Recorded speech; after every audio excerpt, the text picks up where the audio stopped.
How unfair for him that after days and days of talking about how bad Ellie De La Cruz is and calling him Ellie De La Fraud and Ellie De La Strikeout, that the Royals just pounded the Reds, stuffed them in a locker and stole their lunch money, and he doesn't even get to be here to celebrate. It does.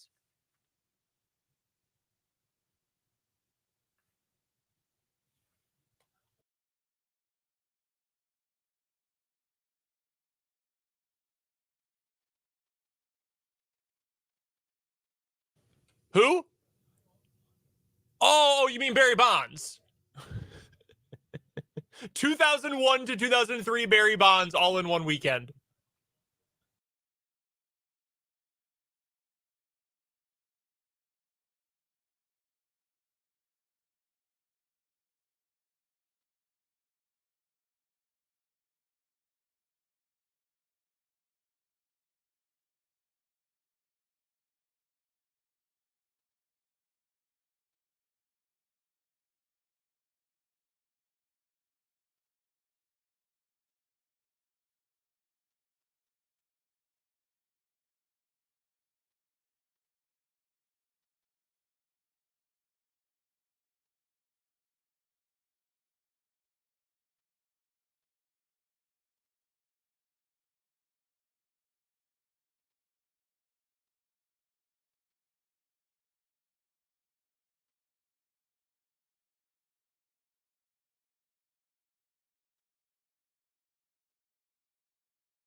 From construction sites to renovations, from the farm to the garage, Top City Metal Supply understands the value of precision and cost efficiency. No more wasted materials, no more wasted money, just metal cut to the exact size you need. Top City Metal Supply, located on South Topeka Boulevard, just north of Forbes Field. You can also interact with the show in the YouTube live chat. If you are watching the video today, and that is, of course, on our YouTube channel, 580 Sports Talk on YouTube, also on Facebook, WIBW News on Facebook. Number one, hopefully you are hearing us presently, and we've got the audio issue fixed with the live stream. But you can react to and interact with us and interact with other listeners to the show if you're on the live chat. So it's a great way to enjoy the program if you are able to check out the video. Again, subscribe to the YouTube if you haven't yet.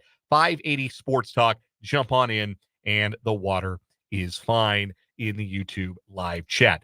Couple of, I guess just one show note, show business to get to. I guess we got a couple of things. We got a couple of show notes to get to real quick. Number one, 580 Sports Talk is on the road this week. We are going to be on location on two separate days of this week. On Thursday, we are going to Firekeeper Golf Course. We've been telling you about this. We're going to be at the Firekeeper Golf Course up by Prairie Band Casino and Resort on Thursday from 3 to 6. But also, tomorrow, we're going to be at the Washburn Invista Community Kickoff out at Yager Stadium. It is basically like an open house sort of day to celebrate the coming athletic season at Washburn University. There are going to be some athletes there. There are going to be some food trucks. It's going to be a fun day to celebrate, fun evening to celebrate and get pumped up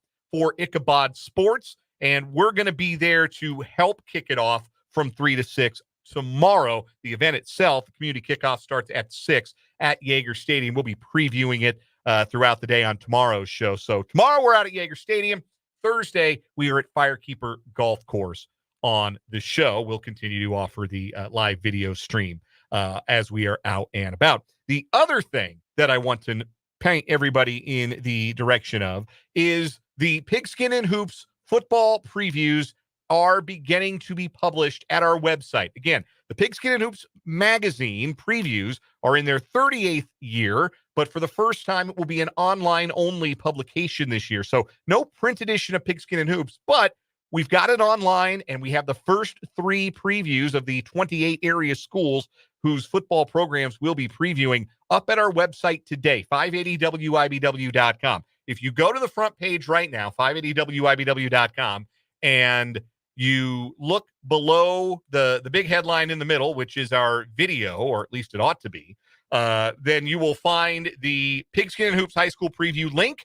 You can click there, read the welcome letter from yours truly, and you can check out our first 3 schools we have previewed: Burlingame, Care Paravel, and Hayden. We're going in alphabetical order. Next year, we'll do it in a different order. If we continue to do the online version, we'll do it in a different order, but we're going alphabetical, A to Z, or B to W, as the case may be, for our area schools. So our first 3 previews, if you are a fan of Burlingame, Care Paravel, or Hayden, those previews are up. We encourage you to check those out. Again, they live on our website, 580wibw.com. You can also find them. We have tweeted them out. You can follow us on Twitter at 580 Sports Talk. You can follow our Facebook page, WIBW News, and we'll get those out to you that way as well. So a couple of little show notes before we dive into things today.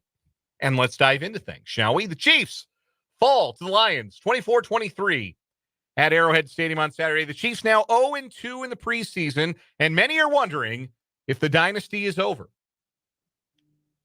The preseason dynasty, anyway. Yes, the preseason dynasty. That is obviously extremely tongue-in-cheek.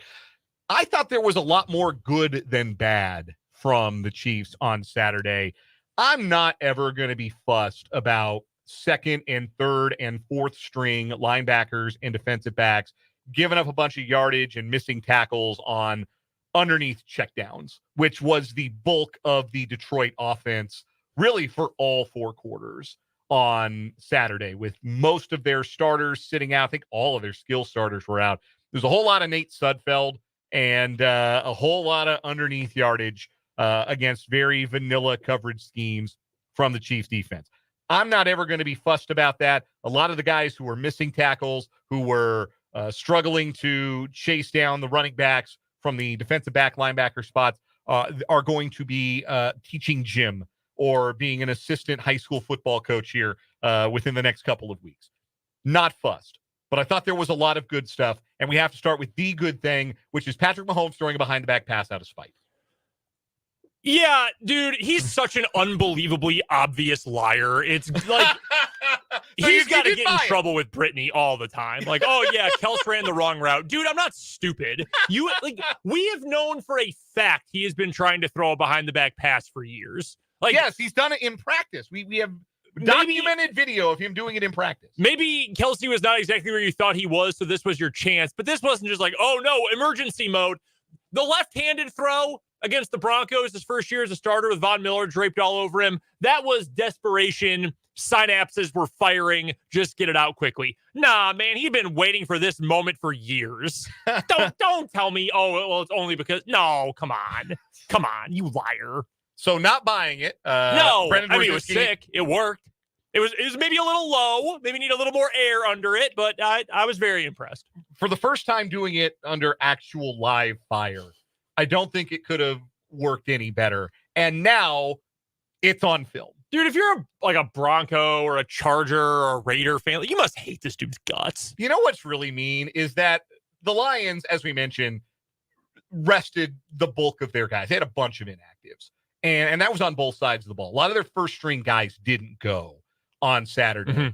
So you have second team defensive linemen and second team linebackers who are just out there trying to follow the instructions. Read your keys. Make your tackles when they present themselves. And now this evil man, Patrick Mahomes, is throwing behind the back passes on me in the first quarter of a preseason game to Travis Kelce, maybe the best tight end ever. The hell am I supposed to do with that? You're going to have me teaching Jim tomorrow. At the same time, this is a great example of why there's no point in Patrick Mahomes even coming to this game other than to support his teammates. There's no point. I understand why Andy Reid has the guys play if they're healthy. I understand his logic behind it. This is such a farce. There's no point in this. It's completely worthless. Well, unless you're a brand new coach and a brand new scheme, or your team is young and probably bad along with it, there's just no reason. Green Bay, okay, had one stop by their defense and one touchdown pass by Jordan Love in their first preseason game. And Matt LaFleur said, all right, that's it. You're all done. The Packers sat 31 guys last night. Every rotation player on either side of the ball did not play. He said, screw it, not worth it.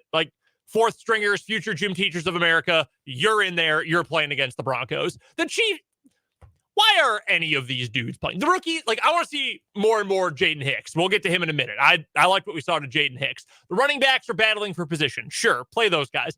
Travis Kelce should not have even come to the stadium. Where's Taylor Swift right now? Where is London, she? I think.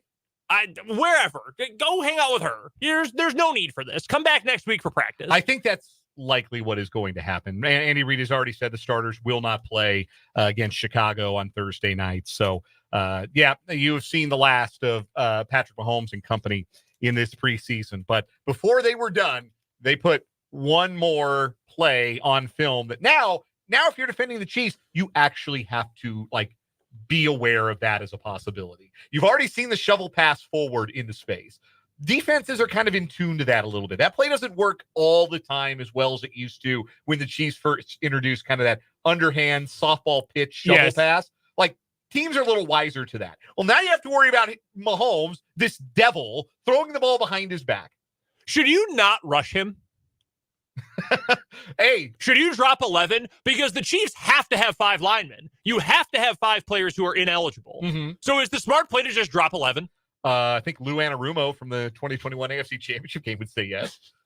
Okay, we're going to bring pressure from the edge, flowing with Mahomes on a bootleg right. He's going to throw it over his head, behind his back, through his legs, no look.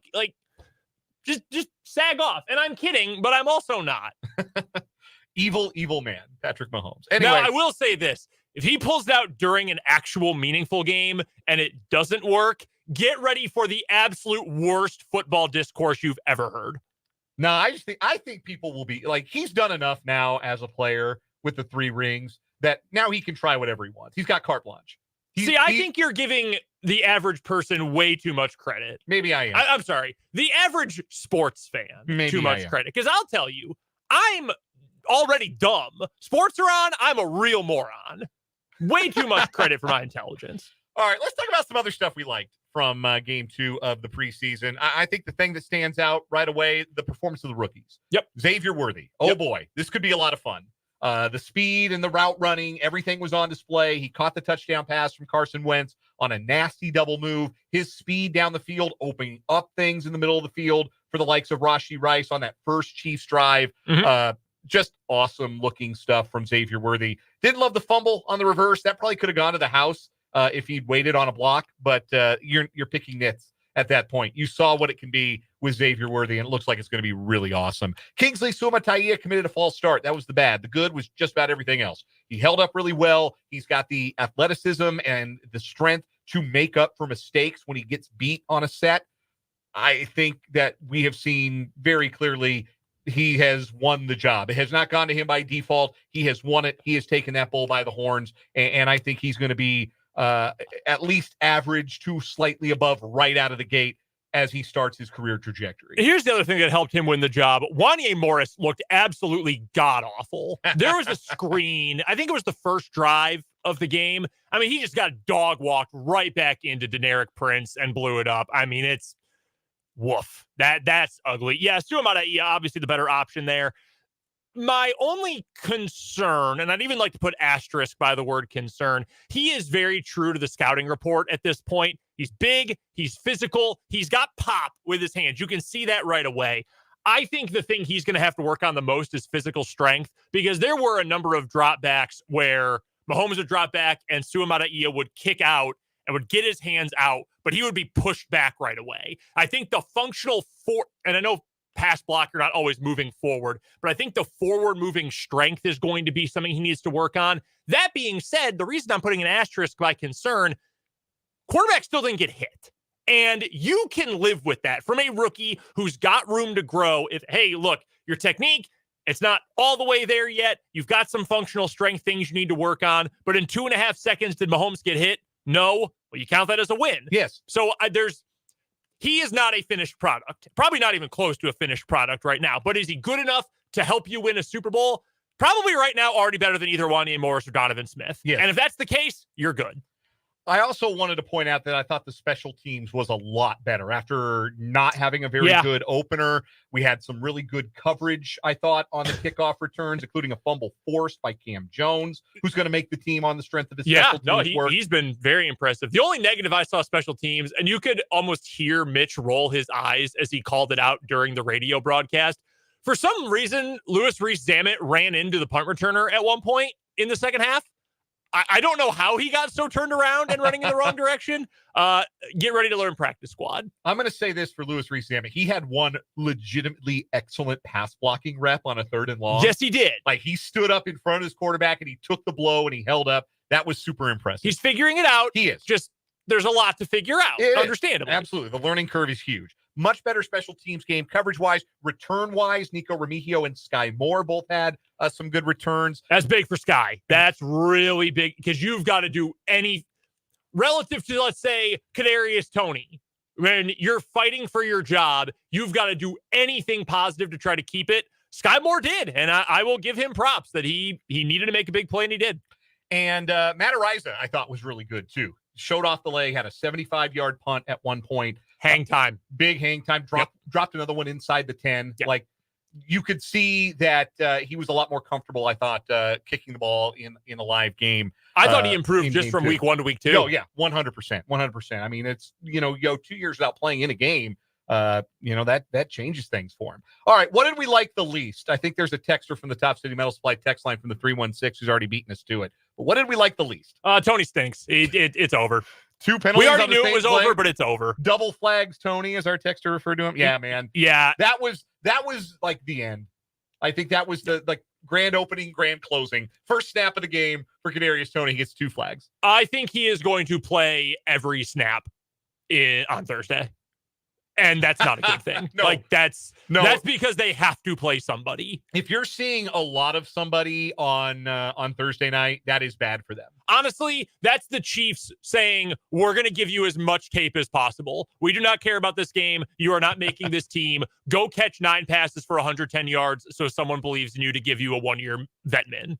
The other thing I didn't really like, I don't think, as Mitch Holthus put it when he was in studio with us on Friday, they're still kind of looking for their Nick Allegretti. Yep. Their all-purpose sort of interior lineman, plug-and-play kind of guy. I thought the interior O-line, really the whole reserve O-line, struggled again. Chukwuemeka Godric got beaten bad on a sack. He didn't block the guy he was supposed to block. Horner Norzad, the other rookie, CJ Hansen. Rookies. Yeah, like they look like rookies. Yep. And I think Norzad's smart enough, physical enough that he can get there. But I don't feel as good about line depth on the interior right now as I have in years past when you've had guys like Wiley and guys like Allegretti on the 53-man roster. But again, even a writer. If you're talking about OL7 and OL8 being weaknesses, then you have champagne problems, which are not really problems at all. You're in trouble when you get to that point anyway. I know we have to get to a break. 2 more quick things. One bad, one probably good. I thought the tackling was really poor. I did not like the effort tackling-wise. In fact, I was lower on Shamari Connor in this game than I know a lot of folks were because I did not think he tackled very well. That was my concern with him. One play, that really stood out that I didn't like. I'm like, what is he doing? Wrap up. Also, possibly a good. This was pointed out by a couple of different guys. Nate Tice of Yahoo, Jeff Schwartz of like 800 different places. Creed Humphrey has changed the way he holds the ball when he snaps. He has gone to what are they calling it? I think it's a dead ball snap. It's versus holding it like you're going to throw it with your hand kind of cupping the ball versus a very old school style where it's flat on the ground. The Chiefs took notice of the snapping issues. Yeah. Creed took notice, and I think that's actually very valuable for this team. I think so, too. I want to shout out a couple other guys I thought had good games. Deneric Prince popped a couple of big plays. Matt Dickerson and Neil Farrell, I thought, both played really well in the interior. Truman Jones might have had the best game of any of the defensive ends And that includes guys like Felix and Malik Herring, too. I thought Truman Jones was really good. Owen Carney had a splash play, too. Yes, he did. Worth mentioning him as well. We'd love to hear your thoughts. Get them in on the YouTube live chat. Get them in on the big text line, the Top City Metal Supply text line, 785-272-9429. We got Good, Bad, Ugly from the weekend that was, and Matt Verderame from Sports Illustrated joining us in just a little bit as we get going with hour number 1 on this Monday edition of 580 Sports Talk from the Kansas Drive to Zero studio.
The good, the bad, the ugly from the weekend that was.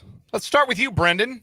My wife and I went to Dave & Buster's on Saturday. We spent the whole day in Leawood, Overland Park. That's fun. Hit 2 different jackpots. One is just a ball. There's like a spinning wheel on the bottom. You drop the ball, and whatever hole it lands in, you get that many tickets. Fell right into the jackpot. I did not do it I didn't even try. Like, I just hit the thing blindly, and it fell in. That was sick. And there's a game where you have, I think, 30 seconds to drop 50 balls into these rotating buckets. Mm-hmm. I had never gotten all 50 before. I had maxed out at 49. Jackpot. Nice. Got it. It was sick. Proud of you, big man. It ruled. Spencer Dupuis, what was your good for the weekend? My good for the weekend is I finally tried 23rd Street Brewery in Lawrence. Oh, my God. It is so good. He's psyched on That's a place where you can have lunch and then you can have dinner. Yes. No, that's absolutely. Because we had lunch and then we brought home the rest and we had it for dinner. Oh, yeah. Also another good is I finally did something I wanted to do. I caved and I bought Panda Dunks. Nice. All right. There we Yeah. go. Sharp, man. Look Get at the sharp. shoes. And Life is they short. were supposed to come like on Saturday, then it said Thursday, and now it says Wednesday. There we Nice. go. Wear them on Thursday. Yeah, definitely. Yeah. I wanna Wear see 'em. My good was that I finally got the lawn mowed. It had been too long, and I finally got it mowed. Same. And yeah, it was looking like a jungle out there. But we finally got it mowed, and my flower bed looks great. So that's my good for the weekend. How about your bad, Brendan? My bad, Drake, Aubrey Graham. You are a very bad gambler. Not only are you addicted to it, you are also very bad at it. You put $450K on Israel Adesanya to win at UFC. I think it was 305 this weekend. I immediately bet on Drew Cease Duplessis and won.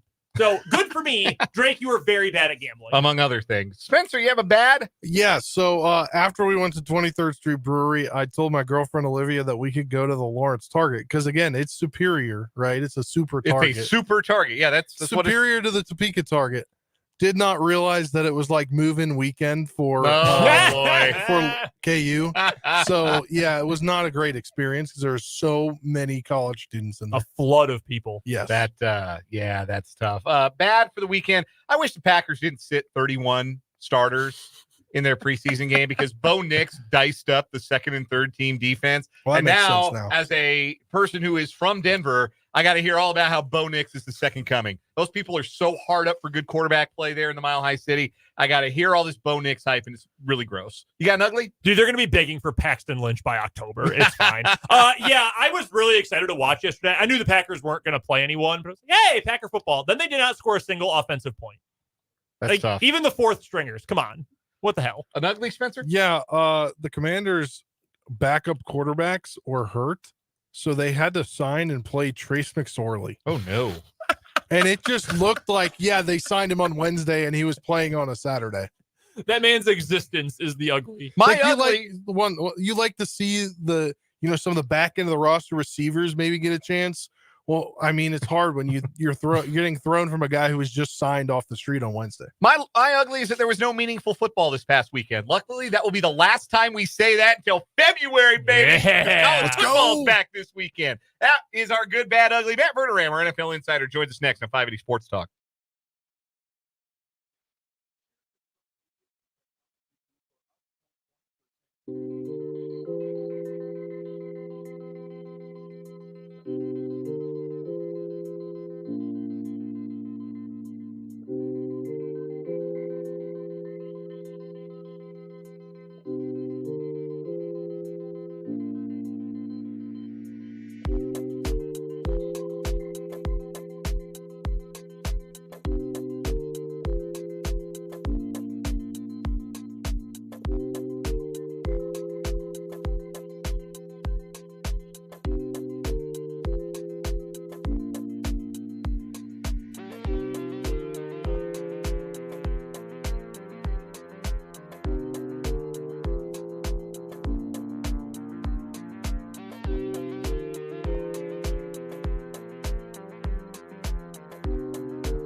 Joined on the Fleming Place Wine and Spirits hotline on this Monday afternoon by Matt Verderame, our NFL insider from Sports Illustrated and SI.com. Also, the Matt Verderame Show on his Patreon. You can subscribe for great insight and content throughout the year, not just the NFL season. He joins us Mondays here on 580 Sports Talk. Matt, one word for the behind-the-back pass from Patrick Mahomes on Saturday. Fantastic. I was going to go with rude. I thought it was really mean to do to a bunch of second and third stringers. Yeah, I mean, you could definitely argue that too. I thought it was great in the sense, you always like watch a preseason game and the crowd's half asleep, right? They're like, yeah, we're here, but like, there's no stakes. When that play happened, the Arrowhead just went nuts. And it was like, that was actually fun to see. It's very rarely in the preseason you get that kind of reaction from a crowd. Even though the Chiefs lost on Saturday, I thought it was a pretty good showing for a lot of their rookies. And I want to start with Xavier Worthy. What did you like best about his performance on Saturday? Oh, I thought his performance was fantastic. But I thought, look, the thing that's going to get lost in it, people are going to look at the box score and go, wow, you 60-plus yards, you had a touchdown, you even had a jet sweep for 11 yards, and that's great. It was the way he runs routes. Like, when he runs routes, at the speed he's running, he is wide open. And as important, I won't say more importantly, as importantly, I think you see his effect on the rest of the offense. Like after he caught that first big pass down the field, I believe it was I think it was the very next play. He ran a route down the field, a go route, kind of bent it toward the middle. 3 Lions players just ran with him, just took off running. Justin Watson was wide open for 15 yards. There's nobody there. The next drive, they come out.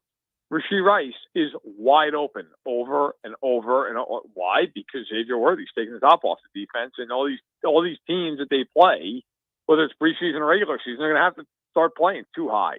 They have to play some shell coverage. They have to play a lot of zone coverage.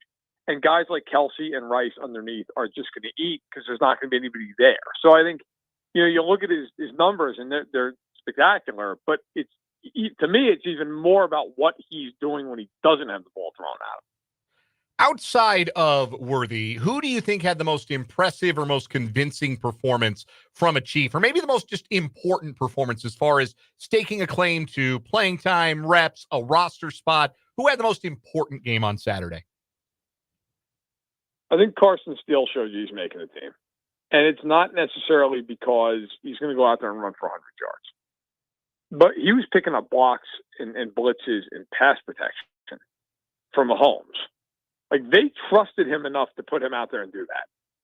That says something. That's meaningful. They didn't leave Pacheco in there to do that. They left Carson Steele in there to do that. That is a very notable thing to me. That did not, just go by the boards. That matters. I thought Jaden Hicks had another terrific showing. That kid is going to play for them now. He's not going to start. Aiden Cook will start, but he's going to be that third safety. He's going to play where Mike Edwards did a year ago. I think Connor's going to play a lot more in the slot, and he'll rotate into safety here and there. But, look, I thought those guys had important games for themselves. I think they showed why they're rising up the ranks of the Chiefs. And I would say, look, not that it necessarily was an important game in the sense he's going to be the starter. Suamataia, I thought, played really well. So right now they got 3 kids again that look like they can really play. And, we'll see as time goes on with the rest of the class, like Jared Wiley, stuff like that. Matt Verderame is our guest. He joins us every Monday at this time for a look around the NFL. You can, of course, find Matt's work at Sports Illustrated and SI.com, on Patreon with the Matt Verderame Show, and at the KC Sports Network with that football show. Matt joining us on the Fleming Place Wine and Spirits Hotline. One more Chiefs individual I think it's worth talking about, Matt. Felix Anudike-Uzomah, last year's first-round pick, really didn't do a whole lot, barely played last season. This is a really big camp for the former 31st overall pick. What'd you think of him this weekend, and what have you thought about him over the course of camp so far? I thought he was better against Jacksonville than he was against Detroit. He just didn't do a lot. And, what's concerning about that is, the Lions didn't play anybody. Like, you're playing against second and third teamers. You're a first-round pick. You got to destroy these guys. You got to dominate these games. And that's not happening. And his problem is, look, this is not a team, that's going to sit there and go, well, he's a first-round pick, and we got to get him out there, and we got to let him have 600 regular season reps. They don't care. they're going to look at him and go, that's nice. We have Karlaftis and Amenahu and Dana and Jones and on and on and on. Guys who are going to play outside. Jones, of course, also dropping inside for most of his snaps. But they're going to look at it and go, hey, man, in a pivotal spot, you're like 5th on the depth chart for defensive ends. So if you don't show us anything, that's your problem. It doesn't matter. And, that's a good way to get buried. Like I really do think has talent. And I think there are times he flashes. I also think it's true that at some point here, you got to start to be more consistent. And against guys who are going to be fighting for roster spots at the back end of a depth chart, guys who are frankly, in some cases, going to get cut, you got to dominate those reps. You got to win those reps. You got to walk out of a game like that with a sack and 3 hurries. Like you've got to show Steve Spagnuolo, hey man, like I am an asset. I've got to be out there. He didn't do that against the Detroit. I thought he was better against Jacksonville, getting some pressure, pushing the pocket. I didn't think he showed nearly as much against the Lions. Let's go to the rest of the league and the second week of preseason action. And let's talk some quarterbacks here, Matt. The Raiders have determined it'll be Gardner Minshew who starts at quarterback for them over Aiden O'Connell. You probably get a little more creativity with Gardner Minshew. You probably get less of the boneheaded mistakes with O'Connell. Either way, neither one of them is exactly going to be challenging for the MVP this season. I don't think the Raiders are going to be up like good, Matt. But does it really matter who they have at quarterback? Do they have any kind of ceiling where you could see, hunting for that 7th playoff spot? Or is it not really going to matter? They're going to stink no matter what. There are some people who will tell you they think they're going to have a terrific defense. I don't particularly understand that. I mean, I think Crosby's great. Crosby's fantastic. And look, they added Christian Wilkins, who's a very good player inside. But their back 7 is not anything to write home about. I mean, I just don't see that back 7 holding up against really good teams. I don't see that. And I know, some people will say, hey, look what they did on Christmas. I mean, the Chiefs were basically trotting out the 3 of us at receiver. I just don't know that I'm going to look at that and go, yes, that is a blueprint for success. Look, I think a lot of it with the Raiders is going to come down to, can the quarterback play just not absolutely tank the season? And frankly, I don't think that that's going to come up in the Raiders' favor. I mean, you could sit there and say, hey, well, Gardner Minshew, he played well enough that the Colts had a shot at the division when the game's good. Yeah, but that team's more talented. And that team has Shane Steichen, who in my opinion is one of the 5 biggest offensive geniuses in the league. Like he's a genius play caller. The Raiders don't have that guy. So I think the Raiders are like 7-10.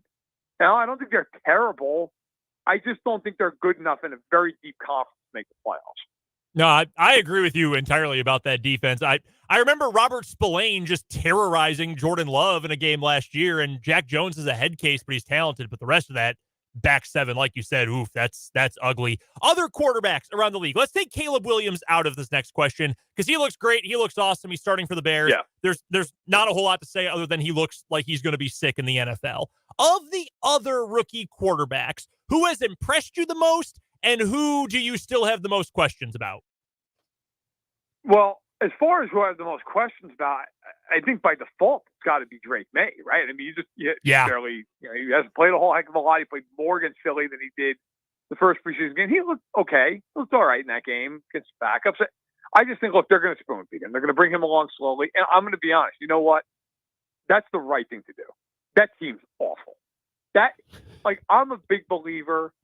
You can destroy a guy by putting him into a spot like that. Mm-hmm. You just can't. Like that, they don't have any talent at receiver, at least no veteran talent, a lot of younger guys. They traded Judon. Like, I don't even know if they, with a straight face, could tell you they think they're going to win 5 games this year. So let Jacoby Brissett go out there and just eat it, man, and let him earn his paycheck and let May learn behind a very smart veteran in Brissett.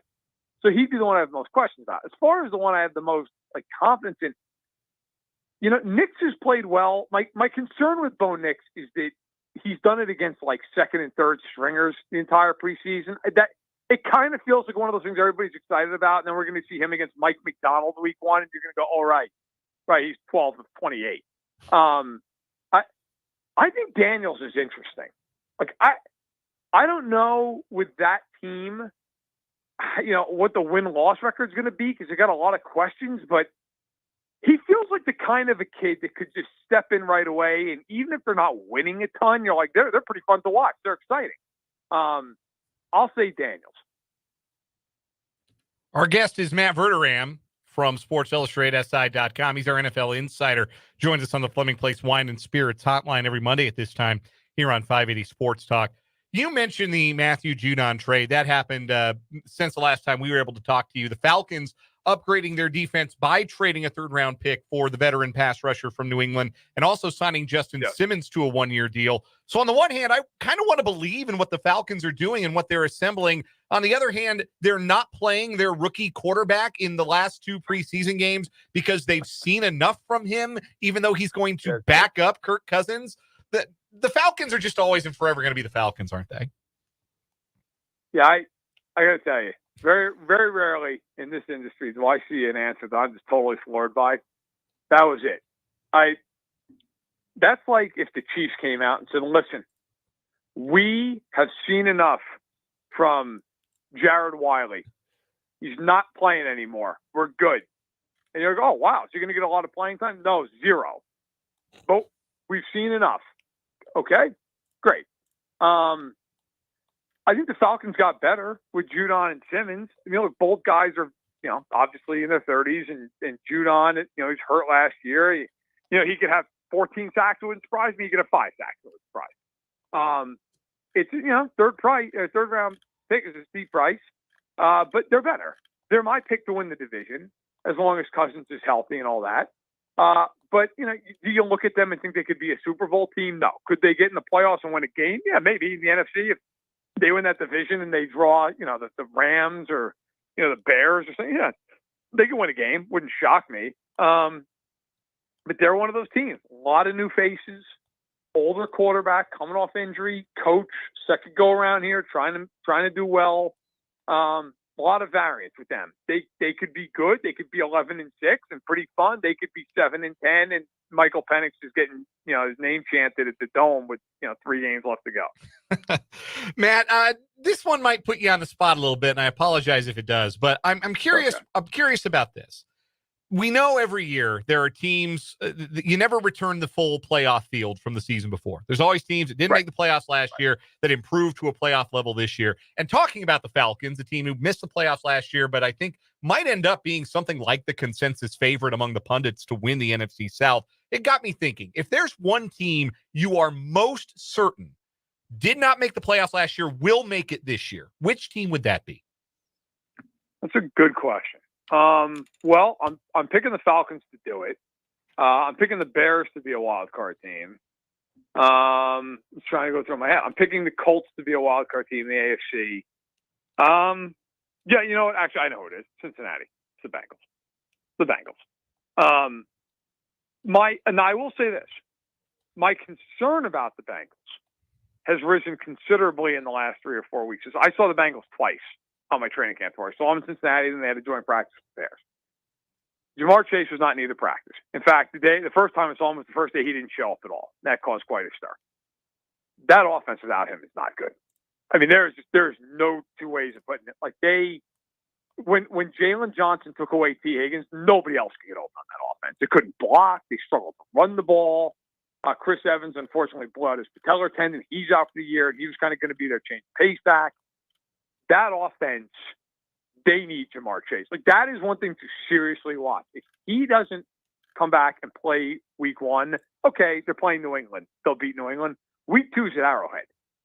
And if he really wants to make a point and say, I'm not playing, okay, I got to tell you, they got to go into Arrowhead without Jamar Chase in the offense. I watched 2 times last week. They're not winning that game. But that said, I think he will be back, if not for the whole year, at some point. And I just think with Burrow and playing a last place schedule, the division's tough, but they would be my pick. I just can't imagine with a healthy Joe Burrow that they're not a playoff team. Matt Verderame joins us on Mondays here on 580 Sports Talk in the Fleming Place Wine and Spirits Hotline. He is our NFL insider. Check out his work, SI.com. Check him out on Twitter, @Matt Verderame. Check out the Patreon. Subscribe for great insight to the Matt Verderame Show. Matt, it's always a pleasure. We'll talk to you again next week. Hey, take care, guys. That is Matt Verderame. We'll take one final break. Come back, give some game balls for Saturday's Chiefs preseason contest after this on 580 Sports Talk.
We got 30 seconds to give a game ball for the Chiefs-Lions preseason game on Saturday. I'll take the layup. Xavier Worthy. Oh, man, this is going to be so much fun having him in this offense. I'll give you a different wide receiver. How about Cornell Powell? 1 catch, 64 yards, breaking tackles for a touchdown. Practice squad legend. That's Spencer, true. Give me a game ball. Deneric Prince, 7 for 47, 6.7 a pop. We're talking Royals baseball. What is wrong with you? We'll hear from Andy Reid coming up in the 4 o'clock hour, 580 Sports Talk from the Kansas Drive to Zero studio.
Let's get it. Hour number 2, 580 Sports Talk on a Monday. Thanks for being with us.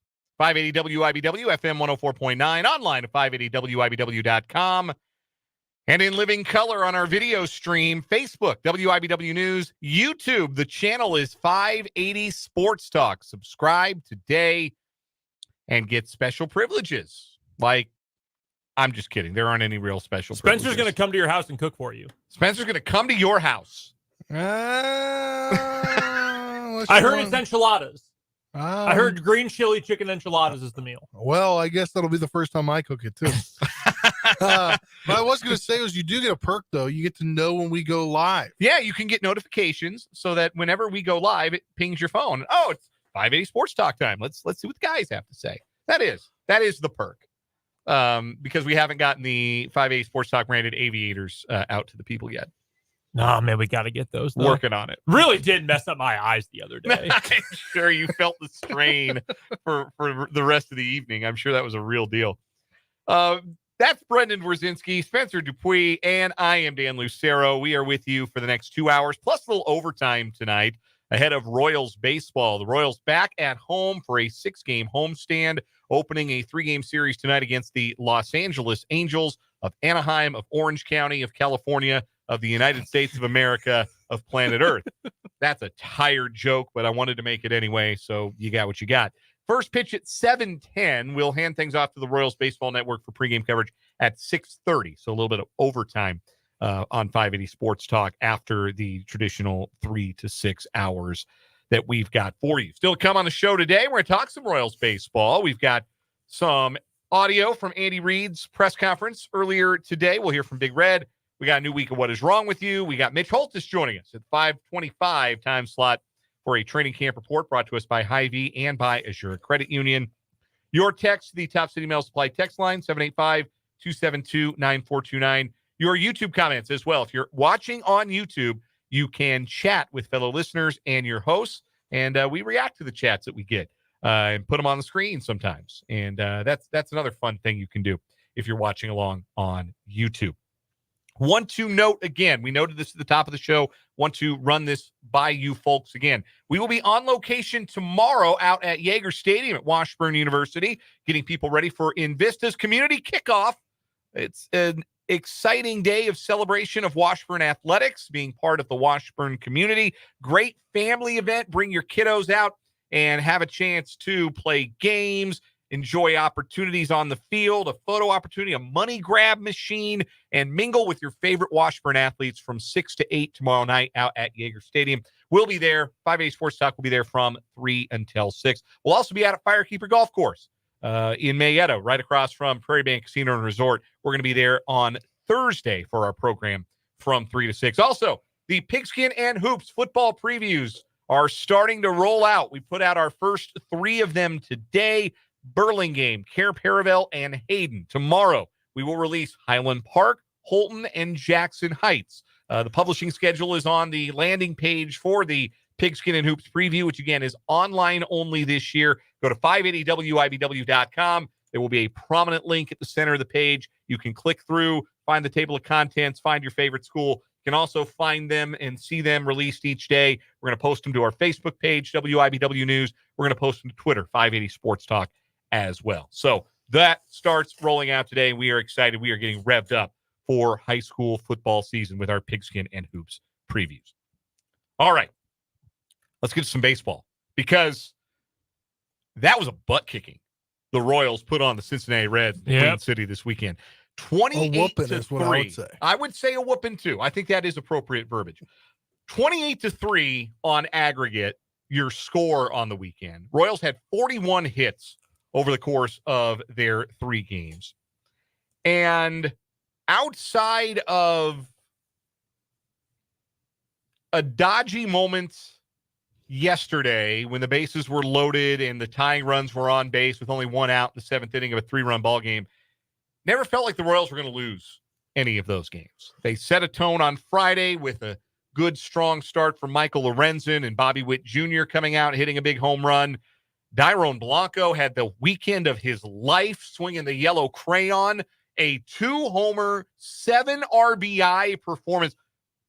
Blanco had 5 RBI on the year going into Saturday and drove in 7 in a 13-1 laugher, and then homered again. He had 1 home run all year and hit 3 this weekend with the yellow crayon.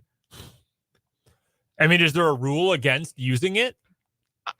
Listen, he should take it to the plate the next time he starts. What are they going to tell him? They're not going to eject him. They might ask him nicely, "Hey, man, that was only a one-time thing. You gotta use a different bat." I don't know. Make him tell me no. What are you going to do? Ooh, it's a different colored bat. The integrity of baseball is being destroyed because I'm swinging a big yellow crayon. Wow, Ryan Spader has a take. Maybe they'll forget that it's what it is because you know what? They didn't put him in the lineup tonight. Yeah, give him a day off. Let the heat cool down a little bit, and then next time you run him back out there, just bring him out with a crayon. There were some cool designs on the bats and cleats this weekend. I gotta say, Bobby Witt Jr. had the pencil and the Pablo. He had a home run with the Pablo Sanchez bat. Yes, he did. That was extremely predictable that he would homer with the power of Pablo. He had the purple crayon. Vinny had his dog on there, right? He had his dog. That's sick. Yeah, he does some work with no-kill shelters in the Kansas City area, which is really, really awesome. Make me like Vinny a lot more as a person, as a player, knowing that he's into that and looks out for the shelter pets. So he had his dog on a bat. Michael Massey had the Brother Rice High School bat. That was pretty slick. Representing his hometown, Illinois. Chris Bubich had the Croatian crest on his cleats. Bill Belichick's favorite baseball player, apparently. He's only been once when he was 5. I was reading about this. I think it was in Ann Rodgers's newsletter, Royals newsletter you can subscribe to. He's only ever been to Croatia once, but he wants to go back. Who's the Royal that's from Virginia? He had his high school on his bat. Why am I just forgetting his name? I can't remember who it is. I know Massey had his high school. Maybe it was Massey. Isn't Vinny from Virginia? Vinny might have had his high school on his bat, too. He's from out there. He's from out in that direction. All right, Spencer, I'm going to find this for you. Never fear, because I'm going to help out. I can't remember who it was, but I saw it. I was like, that's sick. Yeah, I'm pretty sure. I really thought it was Vinny Pasquantino. It might be. He might have several bats. Yeah, it was. It was Vinny because it was James River High School. There you go. Yeah, that's what I thought. Yeah. Joe in the YouTube comments says Blanco looked like Jorge Soler. He really did on that second home run. He got that hanging changeup and put it into the second deck. And then nobody has ever been trying harder to hit a home run than Dairon Blanco was in his final at bat of that game. Because he came out with the bases loaded again. Yeah. If he had homered in that at bat, he struck out. If he had homered, he would have set the Royals record for RBI in a game. Anybody know offhand? Anybody hazard a guess who has the Royals record for RBI in a game? Amos Otis, 1978. You have the number right. Okay. It's Mike Moustakas. Yeah. Mike Moustakas did it in 2015. I think they said I think I saw the stat when RBIs were calculated since 1920, I think, that they're calculated as a stat. If he would have gotten over 7, there's only like 10 other players to ever do it or something. Yeah, it's not. I mean, you see 6 sometimes, but 7's a lot. 7's also a lot for somebody batting 9th in the order. That's only it's also a lot for a guy that doesn't play very often. Hey, a lot of opportunities. Yeah, that's 8 guys in front of you. Yeah, a lot of times. So if you're, for several decades of baseball, if you batted 9th, you were the pitcher. So I think the record for RBI from the 9 hole is 2 grand slams in the same game. Anyway. And then Sunday, you get the first 2 wins in a series on the road. Sweeps are hard. There's a tendency for a letdown. There was no letdown on Sunday. Brady Singer was superb. Not a great Reds lineup. Again, we can have the dialogue about Brady Singer being a mediocre to bad team merchant, but he diced up the Reds for 6 innings yesterday. And Lucas Erceg right behind him. Sam Long made a bit of a mess. Sam Long, fair to note to Long that when he came in, it was raining and he could not grip the splitter. Like, it was obvious he did not have any kind of feel for that pitch, and he kept spiking it, kept dirting it. He walks in a run. I think Matt Quatraro wanted to use Long for Ellie De La Cruz to get him to bat from his weaker side. De La Cruz is much better as a left-handed hitter than he is as a right-handed hitter. So I think that had Long retired Jonathan India, he would have faced De La Cruz. Yeah. But after he walked India to force in a run, and now that you got the tying run on base in a 3-run game, you got to go put the fire out. And Matt Quatraro continues to show that whenever there's like the barest spark that might be a flame that starts a fire, he's going to Lucas Erceg. And yesterday's game was an example of why that is exactly the right way for Quatraro to use his best reliever, because he comes in a 3-run game with the 2-hole and 3-hole hitters coming up. He strikes them both out. He got a friendly call on the strike 3 to De La Cruz. It was a little below the knees, but he got rung up, and then he got the strikeout to end that inning. He had enough in the tank to handle the middle of the order, 4, 5, 6, 7 in the 8th. Gave up a hit to Candelario, but no further harm done. Then, because he had not just preserved the lead, but the margin, the Royals lead by 3. If it's a tighter game, maybe the Reds go to some of their better bullpen guys.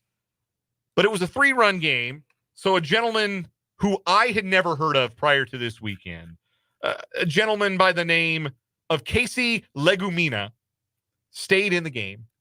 Legumina. It is Legumina. Legumina. Cha-cha-cha. Legumina. Cha-cha-cha. And he was not good. And he gave up a bunch of runs in the top of the 9th inning. And so you might be worried, oh, no, well, you bring in Erceg. Who's going to get the save? Who's going to pitch the 9th, right? Who's going to get the final 3 outs in a save situation? Well, how about there's no save situation? How about there's no save situation because you use Erceg for the 5 most important outs of the game, and you gave your offense a chance to build on the lead. And when they do against the front end of the Cincinnati bullpen, then it doesn't matter who pitches the 9th. It could have been any one of us with a 7-run lead, and they probably would have they could have gone to a position player, and it would have been fine. And they went to James McArthur, who, quiet as kept, is pretty sharp in his last couple of outings. That's been a promising development. Yeah. Starting to get swings and misses on the slider again. That's a good thing. The problem with this bullpen, to me, big picture-wise, is that outside of Lucas Erceg, who has been here the least amount of time, but is obviously the best arm they've got, is that I think every single pitcher has had a stretch where you've said, okay, it's coming together. Maybe even 2. McArthur has had a few. Yeah, he had a month there where he only gave up 1 earned run. Then it got really ugly. And now it's starting to swing back. There's just not been enough consistency, but that makes it hard to know who are the guys, who's the inner circle, who should be the 8 who are up right now. That's very difficult to do when any given week it could be awesome for James McArthur and Angel Zerpa and Will Smith. But then the next week, it's 3 completely different guys, and those guys can't stop a nosebleed. But that's baseball, right? Like, yeah. Outside of your best guy or 2, it's sort of going to be an ebb and flow for your relievers. If they were consistent, they would be your best guys, or they'd be starters. Like, relievers are failed starters, right? So you deal with bouts of wildness or bouts of inconsistency, and that takes feel. And I think that Matt Quatraro has been mostly good about finding the hot hand and making sure the hot hand is in the spot. Like when Zerpa was throwing the ball well, he would be the guy that comes in with a left-hander up and runners in scoring position. He would get out of that situation when he was going well. Right now, it's Sam Long in that spot. Chris Bubich, I think, was going to work the 9th if that game had stayed close. I'm just going by my gut and the fact that Bubich right now is pretty firmly their second best reliever. But I think once it got to 5-1, they were able to say, all right, let's get McArthur back out there. And he had a fine 9th. He looked good. But it's the usage of Erceg that I think is the biggest deal. And the Royals are getting this absolutely right. And Matt Quatraro is getting this absolutely right. And it has won the Royals games. It has saved games because the thought has always been, the orthodoxy is, well, your best guy has to get the most important outs, and those are the last 3 are the most important. Well, you got to get there. And there's no guarantee when you've got Ellie De La Cruz and his big power bat at the plate with the bases loaded in the 7th, there's no guarantee you're going to get there. That's not a spot for Jake. That's not the spot for MacArthur. That's not the spot for Chris Stratton or Carlos Hernandez or even Chris Bubich. That's when you go get your best guy and say, I need this out right here, because the most important outs are the ones we get next. Mm-hmm. And Matt Quatrero's usage of Urseg, I think has been really, really excellent. And it has been plus value. I think it's winning the Royals games. The way that he is being utilized. I think, too, it helps that you have to wonder if Saturday's game was closer. Would he have been used on Saturday? Like, if it was a 3-1, 4-1 game, would he have been used? Because it was 13-1, and you didn't even need to get into that part of your bullpen, because by the time you got to that part of the game, they were up double digits, essentially. Right. It's always nice to get a beat down and not have to worry about who you throw. I mean, that could have been, they could have thrown a position player in the 9th, just like the Reds did, and been fine with a 13-1 lead. I think, too, it helps that he's not being overused. No, we haven't had a lot of... Yeah, like you bring in a guy like Urseg, and what he showed in his first couple outings, you could just be throwing him 3-4 times a week, and they're not. So he's appeared in 8 games since they acquired him, which was, I think that was the Detroit series was where he debuted. So the start of the month. So since August 1st, it's been 8 appearances and 9 2/3 innings in 15 games. So yeah, they're basically using him every other game. They haven't had to use him 11, 12 times, where you start to wonder, okay, is his effectiveness going to decrease? Are we able to push him to an extra inning, or do we only have him for 10, 15 pitches tonight? Do we only have him for this one spot, and then we can't extend him? That has been crucial. You're absolutely right. But also, I think their off days have been helpful too. Oh, no question. No question. The off days, the way that the schedule fell around the St. Louis series, I think it was helpful for a lot of guys. Yeah. Helpful for Cole Reagans. We talked about that last week. It made Reagans look like a brand new man. Yeah. After getting 2 extra days off between starts. For people like us, really me, I think I'm the only one who's really annoyed by the way the Royals off days fall. But it's hard to argue with the result of it, right? Like, I wish they would play on a Thursday at some point, but... Well, they are. On the 29th. I think that's their last one, right? The 1st and 29th, and then they play the August or September 26th in DC. Yeah, an afternoon game. It is August 19th. They will play on 2 more Thursdays, and the season ends the final weekend of September, which is annoying. I think it's dumb. I'm also a meathead idiot, as I've said already on the show today. But it's hard to argue with the results, right? And if that means that you're getting an extra day of rest for a guy like Cole Reagans, who has never pitched this much in his career, for a guy like Seth Lugo, who is older and has never pitched this much in his career. Bounce back to Reagans, guy who said Tommy John twice already, and he's 26 years old. That matters. That means something. And being able, to your point, Spencer, to use Urseg in a regular number of games, but get that extra day every single week to rest up, that's really encouraging for where this pitching staff is going to be heading into October, because I do think this staff is going to be playing in October, which also beneficial because you get more off days when you get to the postseason. Royals have better than 70% playoff odds at Fangraphs entering today. No matter which way you look at the calculation of playoff odds over at Fangraphs, the Royals are now a 70 or better % odds of playing in October. This was a 56-win team last year, as if you need the reminder.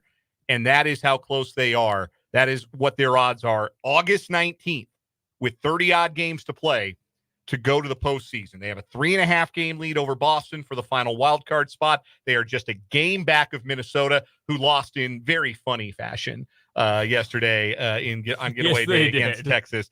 And they're within 3 of the slumping Guardians, who lost the series to Milwaukee over the weekend as well. A couple other things I want to point to real quick before we wrap up our Royals discussion for now. Lance Brozdowski pointed out, and Lance Brozdowski is a guy who does a lot of analysis of pitchers. He's got a Substack. He's on Twitter. I think he works for Marquee, does a lot of stuff with the Cubs in particular and their prospects. Lance Brozdowski has noticed that Michael Lorenzen, who was solid for 5 2/3 on Friday, is a new pitcher with the Royals. Those are his words. Lorenzen is now not throwing a slider that he was throwing with the Rangers. He's throwing a sweeper and a curveball at his changeup more often. And the sweeper has been a really, really good pitch for him. And he's throwing less fastballs to right-handers, which means he's getting beat up a little less. So the Royals acquire a guy midstream, and 3 starts in, they've told him, hey, you should try these things. And he's trying them and getting good results. Mm-hmm. The Royals, the Kansas City Royals, they're analytics, they're data analysis guys. They're smart. Their pitching coaches know what they're doing. The Cal Eldred years feel so far away when I read something like this about Michael Lorenzen. And he's now much more interesting to me because he is a different pitcher than the guy who pitched to a FIP well over 5 when he was in Texas this year. The other thing I want to point to, we just talked about how the standings are shaking out right now. The schedule this coming weekend is, I think, kind of favorable to the Royals because the Royals get the Angels for 3 games, and the Angels stink. We'll talk more about them later on. The Guardians are in New York against the Yankees. The Twins going to San Diego to play a Padre team that had won 7 consecutive series before they inexplicably lost 2 or 3 of the Rockies this weekend. But they've been one of the hottest teams in the National League. Mm-hmm. That's where the Twins are going. The Red Sox are on the road. They're playing at Houston. Houston's been hot, and they've seized control of that AL West race. The Mariners, who are starting to fade, go to L.A. to play the Dodgers. The Mariners are 5.5 back. So everybody around the Royals has a tough series to start this week. The Royals have the Angels at home. And with a tough stretch for the Royals coming up, this is where they need to pad that lead on the rest of the field. This is where they need to make a little hay, get within a game of Cleveland if they can, get tied with Minnesota or ahead of Minnesota if they can. This is a critical 3 games coming up for the Royals because the schedule, as we've documented, gets harder from here. They've got a very difficult stretch coming up after this that starts with 3 home games against Philadelphia. And Philadelphia hasn't played great of late either, but still got the most wins in the National League, best record in the National League.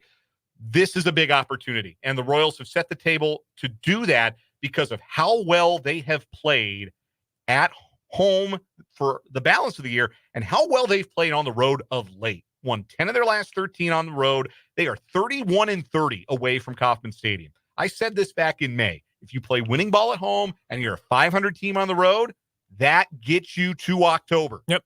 And that's tracks. I'm very confident they're getting in here at this point. Yeah. I mean, what's a 72% chance at this point? Yeah, right up around there, 70 to 72, depending on which calculation from Fangraphs that you look at. Some thoughts from the text line from the 785 on the Top Email Supply text line. Manager of the year chatter for Matt Cotrero? Absolutely. He will win it if the Royals make the playoffs. I don't think, unless the Guardians get back hot and they've got the best record because he's a first-time manager, Stephen Vogt, maybe he gets the nod. But I think if the Royals go from 56 wins to the playoffs, Matt Cotrero is going to be manager of the year. Tyler in the YouTube comments says Bobby Witt Jr. should get MVP. They were horrible last year. Without him, they don't make the playoffs. I think that's a fact. He's ahead of Aaron Judge in some wins above replacement calculations. The argument for Judge is just kind of dingers and has won one before. And I'm starting to be swayed that it ought to be Bobby Witt Jr. David watching on Facebook, watching from Cedar Hill, Texas. Welcome, David, watching on the Facebook, WIBW News. Twins and Guardians needs to lose some games for the Royals to be in first place. Both have done so. The Guardians in particular really struggling, and they got a tough schedule coming up. And Christopher says they go 11-12 in their next 23 games. They're going to be in great shape. They have set the table to do that because they've taken care of business, as we've talked about all year, against some really bad teams. You beat up on the bad teams, and there's another one coming into town, then you can just tread water against the better teams, and it gives you a chance to play in the postseason. We'll talk some more Royals later on in the show. We got to hear from Andy Reid later on this hour. We'll do some quick Big 12 football over-unders. But first, 2 new stories to start a new week on What Is Wrong With You. Coming up next on 580 Sports Talk from the Kansas Drive to Zero studio.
Time for What Is Wrong With You on 580 Sports Talk. 2 news stories, the weirdest of the weird. We compete. We have a week-long competition, which becomes month-long, which becomes year-long. 2 news stories to start this brand new week. And Spencer with a late change, a late audible to a different story, and this is probably one you've heard about. So, Spencer, tell us about it. Yeah, so I had a different story, and I was scrolling through Twitter about, 10 minutes ago, and I was like, this has got to be my What Is Wrong With You story. So we're going to go, I guess, technically Boston would be where we would go for this one. A former NFL lineman urinated on an elderly woman, quote, emptying his entire bladder for approximately 20 seconds during a Boston to Ireland flight, forcing the plane to turn around, officials said Monday. Former Detroit Lions offensive lineman Gosder Cherilus, a 40-year-old resident of Wakefield, Massachusetts, appeared Monday at East Boston District Court, where he pled not guilty to charges of disorderly conduct, disrupting a flight crew, and resisting arrest. Delta Flight 154 had left Logan at 12:12 a.m. Eastern on Sunday, more than 3.5 hours late, before it doubled back and landed in Boston at 2:33 a.m., according to the data. So if I've already been 3.5 hours delayed for my intercontinental flight and I got to double back because somebody peed on somebody, I'm going to be the least happy person to exist. Gosder Cherilus, count your days. Yeah, he was. Oh my God. He was allegedly drunk and unhappy with his assignment in seat 3D. Isn't that like first class? Probably. Yeah, but that might be a window. I don't know. Then while the plane was at approximately 36,000 feet above Halifax, Nova Scotia, he approached a 78-year-old Maine woman in seat 4C when he fully exposed his genitals and began urinating on the elderly female, emptying his entire bladder for approximately 20 seconds, according to court documents. Due to his egregious behavior, the entire flight experienced extreme shock, alarm, and were in fear for their safety, according to court papers. Witnesses tried to intervene by grabbing his hands from his genitals and demanding he return to his seat. He then confronted a 68-year-old Utah man in seat 3D and began arguing over the seat and struck him with his right hand, according to court papers. Actions only ended when he returned to his seat in 3D, where he passed out, according to documents. Delta had called for help with an unruly passenger who urinated on another passenger on board. Yeah, so he is... So apparently he has released a social media post in which he blamed sleep medication while being drunk. Quote, in preparation for the expected overnight flight, I took a sleeping medication that I don't normally use, which resulted in behavior that is not representative of my character, and I would like to apologize to the passengers and flight crew. Yeah, not good enough, man. I'm going to need some restitution for you delaying my flight. Here's what I would have done. I would not have turned the plane around. I would have just opened up the door and pushed him out into the ocean and been done with it. Jeffrey in the YouTube comments calls it a personal foul. Yeah, it's foul, all right. All right. Nah, dude, no, you ain't making it to landing if you whiz on me. No chance. I don't care that you're 280 pounds, 6'6". You will feel the fury of God behind my attack on you if you whiz on me. No chance. For my story today, we're going to Portage, Indiana. Have you guys perchance seen the Applebee's advertisements for the all-you-can-eat deal? I thought you were going to ask if I've ever been to Portage, Indiana, which the answer is yes. I might have also been to Portage, Indiana, come to think of it. Yeah, all you can. What's the song that they're playing behind it? It's like Thunderstruck by AC/DC or something. I think it is. They've always got banger music in Applebee's commercials. They really do. Applebee's. Well, except for when they decided to use. Except for the Applebee's guy. Applebee's guy, and then they tried to use it. Yeah, that was not good. Otherwise.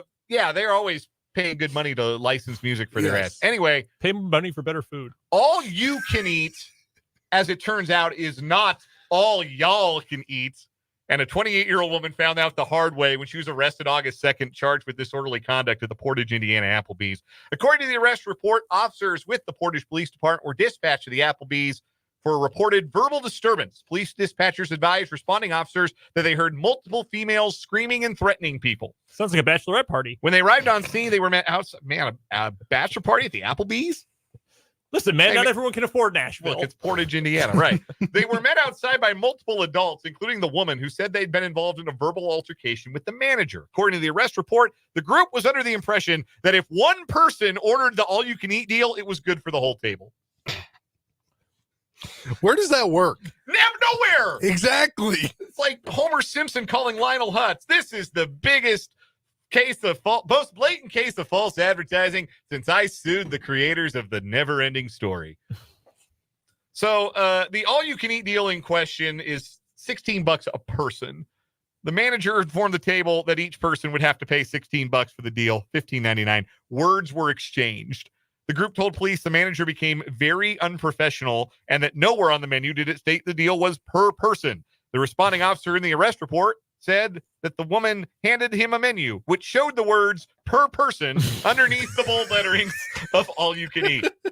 The officer said he showed that to the group. While doing so, a couple was walking out of the restaurant. The woman pointed toward the couple and told the officer she had exchanged words with them earlier, and words were exchanged again. The officer wrote in the report that he warned the woman about disorderly conduct, and then another person in the group tried to quiet her, but was unable to do so. In fact, a person tried to place her hand over the woman's mouth in another attempt to quiet her, but was again unable to. The woman was placed under arrest, transported to the Porter County Jail. Another person went back in the restaurant and paid the bill in full after realizing the menu stated that all you can eat was, in fact, per person. It's not all y'all can eat. It's all you, singular, you. Ordering 7 plates of riblets and getting kicked out of an Applebee's. Like, yes, hi. Just waters for my friends, please. I will order the all-you-can-eat deal, and you would not believe how hungry I am for some double crunch shrimp. So there used to be, I think there's still a couple locations, but there's this chain further north of us called Baker Square. Unbelievable pie, surprisingly good food. And I remember when they came out with Free Pie Wednesday when I was in junior high or high school when it came out. And originally the deal was you could just come in and get a free piece of pie. Like that was all you needed to do. Lines out the door. Then it became, okay, your table just needs to order 1 entree and then everybody gets free pie. Then they decided, why are we throwing away money like this? And then everyone had to buy an entree at some point. That there's a reason companies don't do that, ladies. Also, you're 28 years old. Get a grip. Get a grip. I'm voting for all y'all can eat. The pee on the plane story is really gross, but the idea of the outrage over the all you can eat, it doesn't say per person. Actually, it says that right here. Literally right here on the menu. Spencer, I'm going to make you be the deciding vote here. I'm voting for Gods Are Chairless. Man, he peed on a guy. A woman. An old woman. Yes, an elderly woman. And then confronted and struck a 68-year-old man. He pulled his junk out on the plane. He did. Yeah, I think that's got to be it. You can't pull your junk out on the plane. Listen. Let me try and argue you in the other direction here. Did this woman pee on someone? She tried to get unlimited riblets for a large group for $16. Not involving urine. Yeah. None of them were on sleep medication. Allegedly, that could just be his excuse. You know, Patrick Mahomes came out and said, we didn't purposely throw the backhanded pass. Thank you. Like, you could say anything. This is a miscarriage of justice.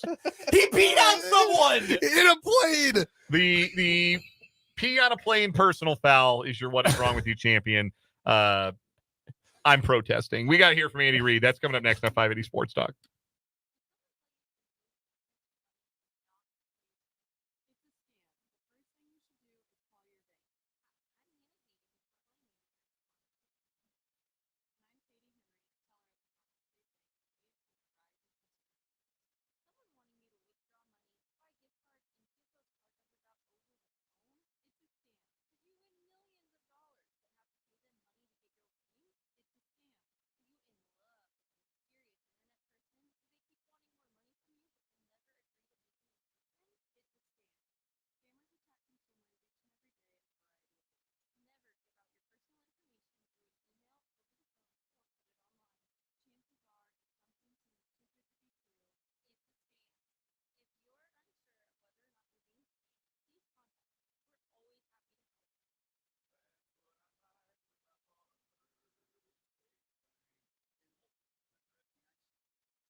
446 on 580 Sports Talk.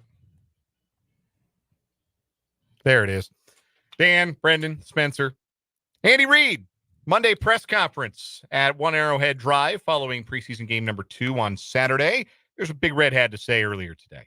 Johnson just has a slight hamstring strain from the game. And then Truman Jones, his knees bothering him a little bit. Chris Jones is still coming back, feeling much better. McCade, and then Winchester with that AC sprain. We're just going to hold him out. We've signed a center. They'll come in and do the long snapping for us this week until he gets back. And, as far as the rotation goes for the Bears, I'll probably set the starters the way it looks right now, and we'll have the other guys get out there and play. So we'll just see how that goes rep-wise. With that, time's yours. You've done it both ways in that final preseason game. Starters play, starters not play. What goes into that? Yeah, so I look at kind of number of plays between camp and preseason games. We were up some 50 plays from the year before in camp, so I was able to monitor that and work it in with the preseason games. So. I should know this, but I'm not sure. Did you end up actually having more camp days because of adding that window at the start than you've had before, or just It was the same. same number? Yeah. We just didn't have to go inside. And sometimes when we go inside, you have to cut back a few plays, just with the tight walls there, tight space. Any position group that you're really focused on watching on Thursday night? Really all of them. When you look at it, we're playing so many young guys. And I want to see where we're at there. We didn't block and tackle very well with that second and third group, and both sides of the ball. And so I really want to give them more of an opportunity. Sometimes the ones get a lot of reps during camp practices, and let's get these guys some more reps here. And then, especially when we're getting ready to cut down, get a little better feel on those guys in a game situation. So I think this will be valuable for a lot of them.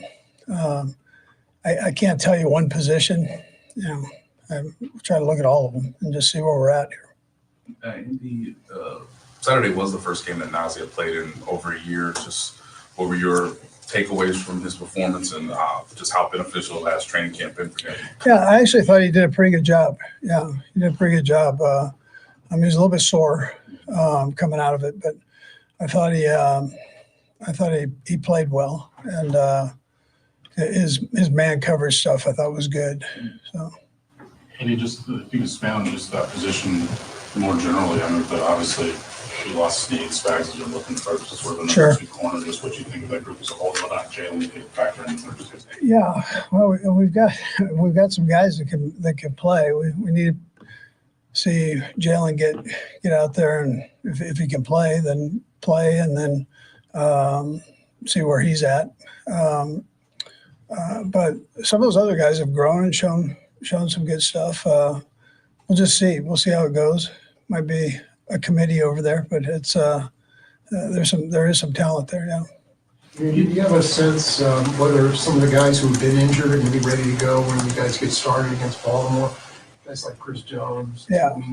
I think all those guys. Yeah, I think all those guys will be right. The only one in question would probably be Hollywood. Jawan Taylor. Yeah. That should be ready. Kingsley got some extended playing time on Saturday. That was the first really long look. What were the thoughts on him coming out? Yeah, I thought he did some good things. His pass protection was solid. His run game actually was very good. And he came out with things to work on. There are a couple little technique things that he can work on. I think the thing we're finding is you give him something and he'll try it in a live situation. So, and he was able to give him a couple things that can help him. Talk about Justin Watson in a few moments here. Just how important has he been these past 2 years, and especially now, just considering Brown won't likely play in the next first year? Yeah, he's been a valuable guy. Throughout last year, he on third down, he did a tremendous job for us. And smart, can play all the different spots, can go all day. I mean, he can run all day, and he runs like a deer. So he's been very valuable to us. So that's Andy Reid speaking earlier today at One Arrowhead Drive. Sounds like good injury news. Other than Hollywood Brown, he expects everybody to be good to go for week 1. Also, don't expect to see any starters on Thursday night at Arrowhead. So you paid regular season prices for a preseason game.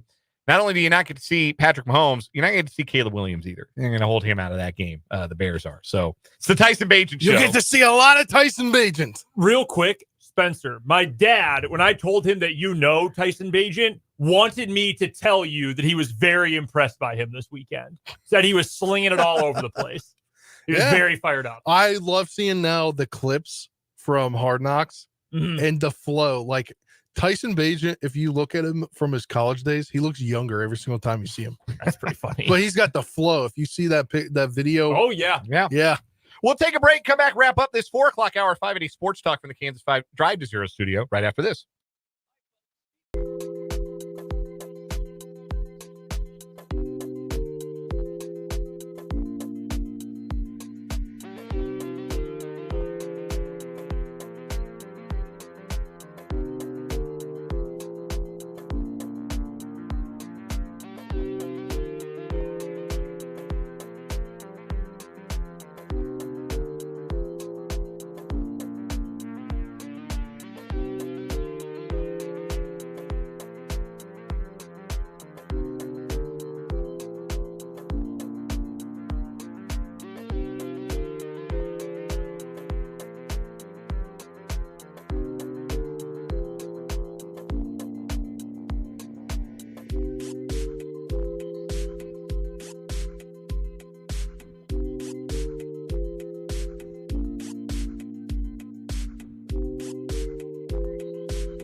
College football season starts Saturday. Let's go! Big 12 season starts the following week. Thought this would be an appropriate time to start looking at some over-under win totals for Big 12 teams. We'll go alphabetically, and we'll hit 4 schools today. We'll hit more as we go along this week.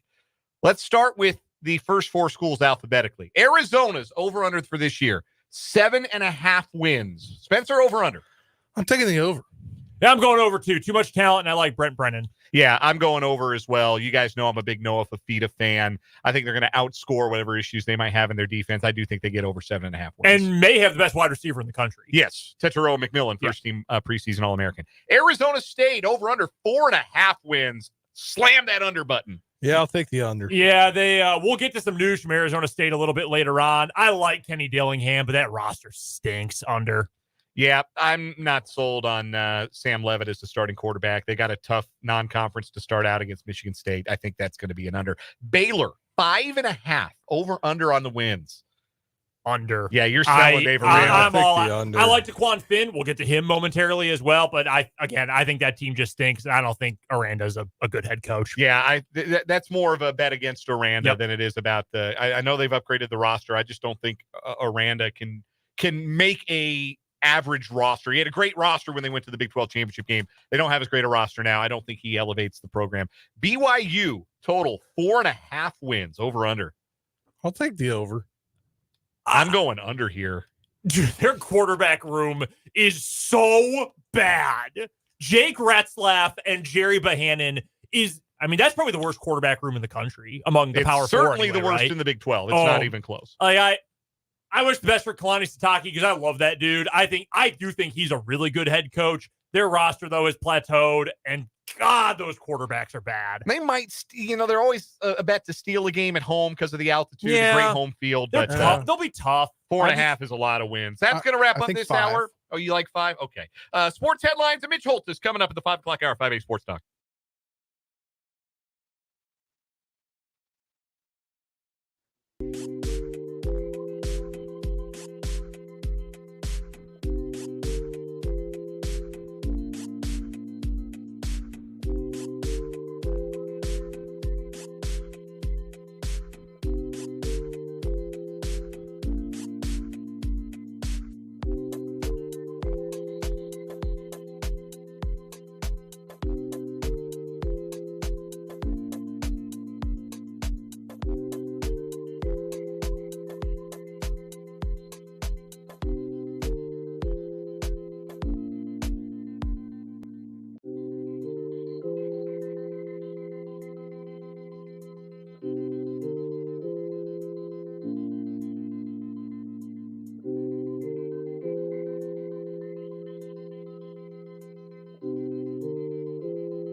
580 Sports Talk, hour number 3 on a Monday afternoon.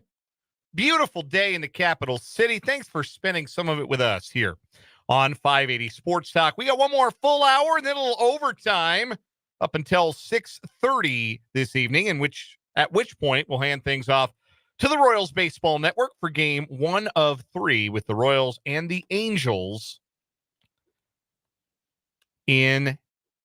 at Kauffman Stadium in Kansas City. We're going to have some tickets to give away to that game this hour, too. Not this game, I'm sorry, tomorrow night's game. We got a pair of tickets for tomorrow night's game at the Royals ticket window that we're going to give away, so be listening for your cue to call.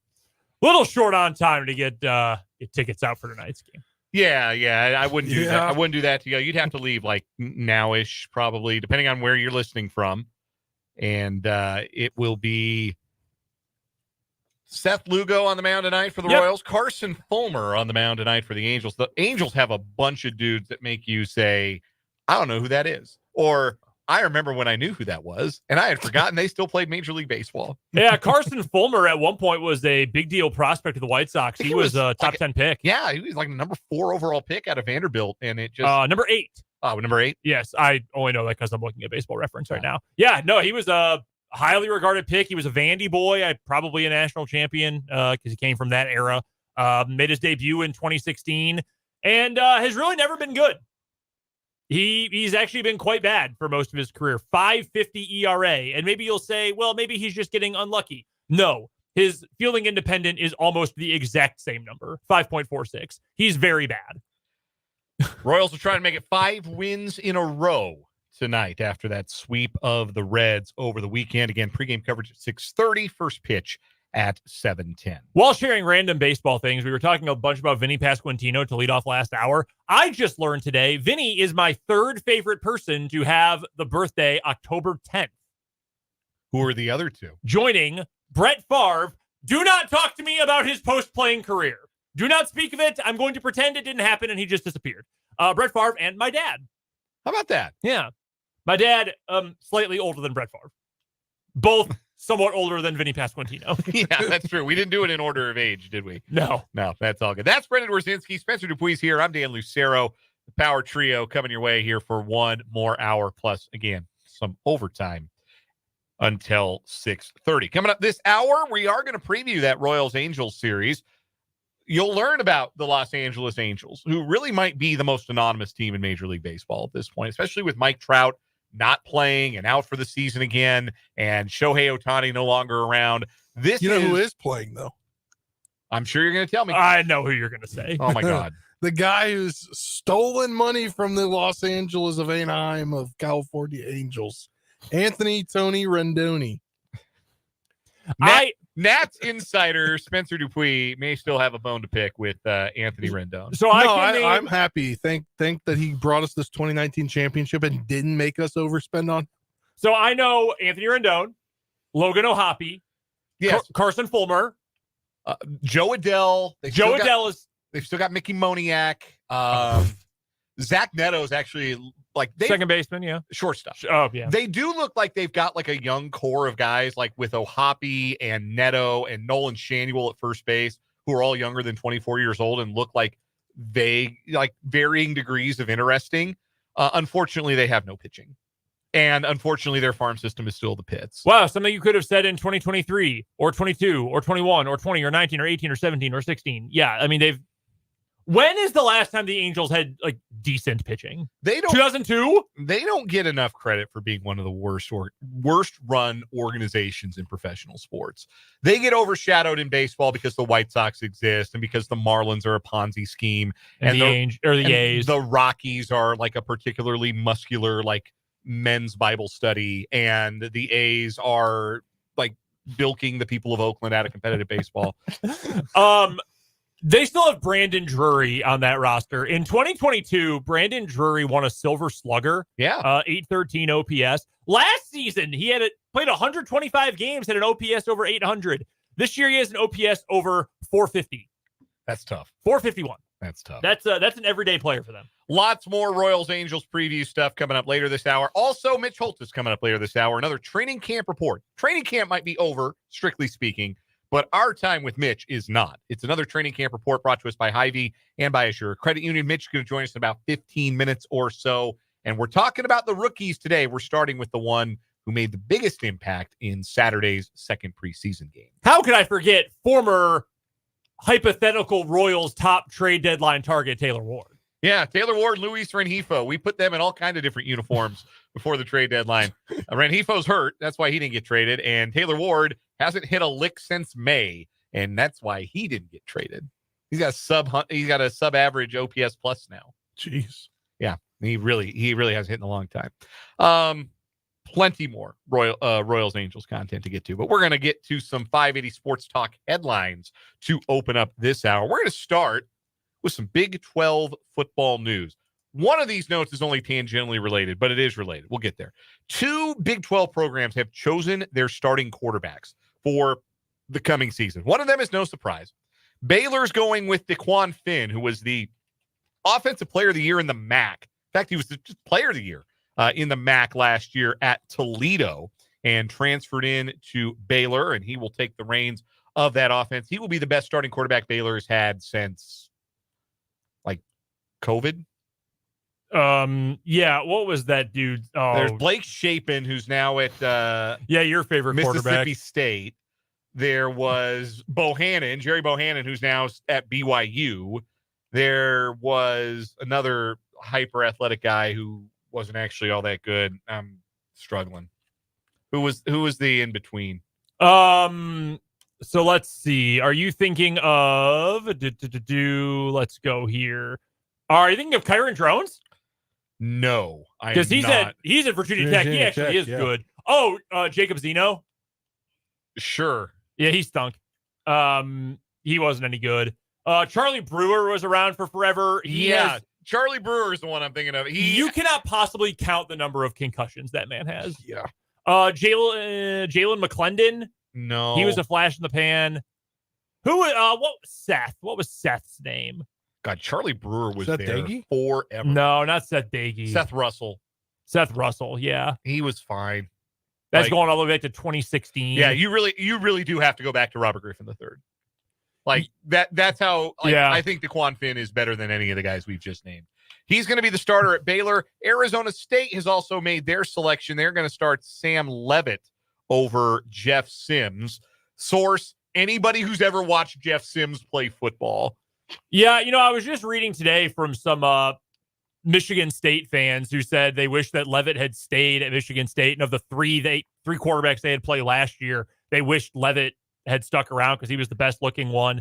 But they also didn't play him the whole first half of the season, gave him one game, and then he told the coaching staff, "Hey, don't burn my red shirt. Like, what are you doing?" So they didn't burn his red shirt, and then he left. And now he's at Arizona State. He's going to be the starter.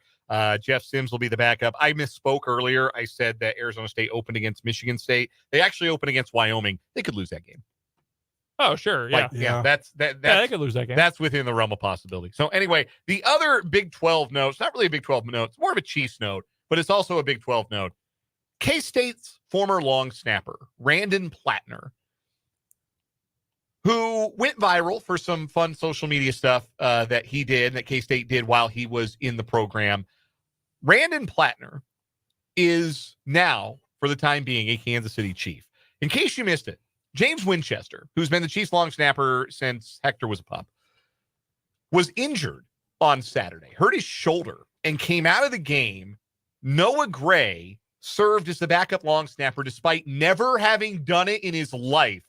They coached him up, and he long snapped in the game on Saturday. Pretty well, too. Yeah, he did a fine job. Winchester came back in, but the Chiefs are concerned enough about Winchester's shoulder that they want another long snapper in camp for practice purposes. And so Randon Plattner, a Kansan, he was available. And the former K-State Wildcat is now a Kansas City Chief. To make room on the 91-man roster, the Chiefs waived with an injury designation McCade Matower, the offensive lineman who tore his MCL in the first preseason game. So pretty cool for Randon Plattner to get this opportunity with the Chiefs, even if it is a short-term one. Here's a great stat for you. Kansas City guy, Park Hill. Yeah. Who is the active leader. There will be a point to this. Who is the active leader in playoff games played? Active leader in playoff games played across the NFL. Gosh, probably a Chief, probably like Butker. No, it wouldn't be him. Is it Winchester?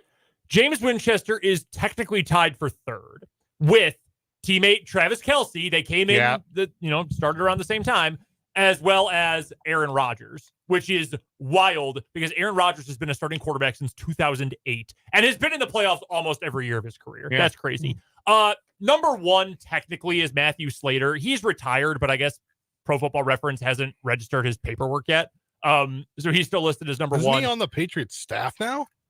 He might be. Honestly, they might just be waiting till the season starts to get that updated. And technically, because he hasn't retired yet, but is not on a team, former Packer Mason Crosby. Huh. He's not on a team? No. And he hasn't retired yet? No. Does he still kick? Because I know a team looking for a kicker named Washington Commanders. The Packers need a kicker. His replacement is Buns. Anders Carlson sucks. I wouldn't trust that dude to drive a cab. He's awful. He would steer it off into the ocean somewhere. How do you get to the ocean from Kansas, brother? How do you miss that badly? We may take a break about talking about our own favorite NFL teams and continue with the sports headlines, Brendan. Yes, I've got some more from around the NFL to get to today. Number one, the Minnesota Vikings made a signing that they desperately needed to make. Stephon Gilmore, the former NFL Defensive Player of the Year. He has signed a 1-year deal in Minnesota. It is worth a maximum of $10 million with incentives, $7 million guaranteed. That's a pretty good guarantee for a 34-year-old cornerback who has become a true journeyman. This will be his 5th team in a streak of 5 seasons. At his peak, though, Stephon Gilmore, really, really good. 5 career Pro Bowls, 2-time first-team All-Pro, and in 2019, he was the AP Defensive Player of the Year. The Vikings secondary is not good. It looks very bleak to the point where they just gave $7 million guaranteed at the end of August to Stephon Gilmore to help shore things up there. Fun nugget. Gilmore, his brother, is on the Lions. His brother went to Marshall. Yes. But he's a corner on the Lions. So two brothers in the division at the same position. I actually knew that because he had that pick 6 against Notre Dame in your favorite game of all time. Yes. Additionally, technically the NFL here, former Chiefs quarterback Alex Smith is going to be honored by his alma mater. Utah football is introducing a brand new Ring of Honor this year at Rice-Eccles Stadium in Salt Lake City. And Alex Smith is going to be the first player inducted into Utah's new Ring of Honor. They're going to do 2 players per year going forward. This year, though, 1 player, and it's Alex Smith. So congrats to the former Chief and longtime NFL quarterback. Well deserved. There really is. You can draw a line. It's Utah football before Alex Smith and Utah football after. And there were other factors too, but it was his coach. Yes, it was the Alex Smith era that really started to put Ute football on the map as a real bona fide contender. And without any of that, they're not in the Big 12. And he played for Urban Meyer, which is why this is an easy connection to make. But before Tim Tebow, Alex Smith was the perfect quarterback to run that system for Urban Meyer. In fact, if you want to talk about skill set, you probably might still say Alex Smith was the perfect quarterback. He's a better thrower than Tebow was. How about that? His senior year at Utah threw for 2,950 yards, only 4 interceptions to 32 touchdowns, also ran for 631 yards. Yeah, he was a monster at Utah. All right, Spencer, you got a headline for us. Yeah, kind of an interesting headline here, but I believe the Royals got it for this year's draft as well. Bobby Witt Jr. maintains his prospect promotion incentive in 2025, so the Royals should earn another PPI pick. I believe that's the pick that they traded to the Nationals at the end of the first round. That's correct. They did have if you could explain what PPI is, I think that'd be helpful. So there's incentive for teams to call up prospects at a young age and to play them instead of monkeying with their service time and waiting a month or so before they call guys up. which has been a long-term practice to save a year of arbitration and essentially save money.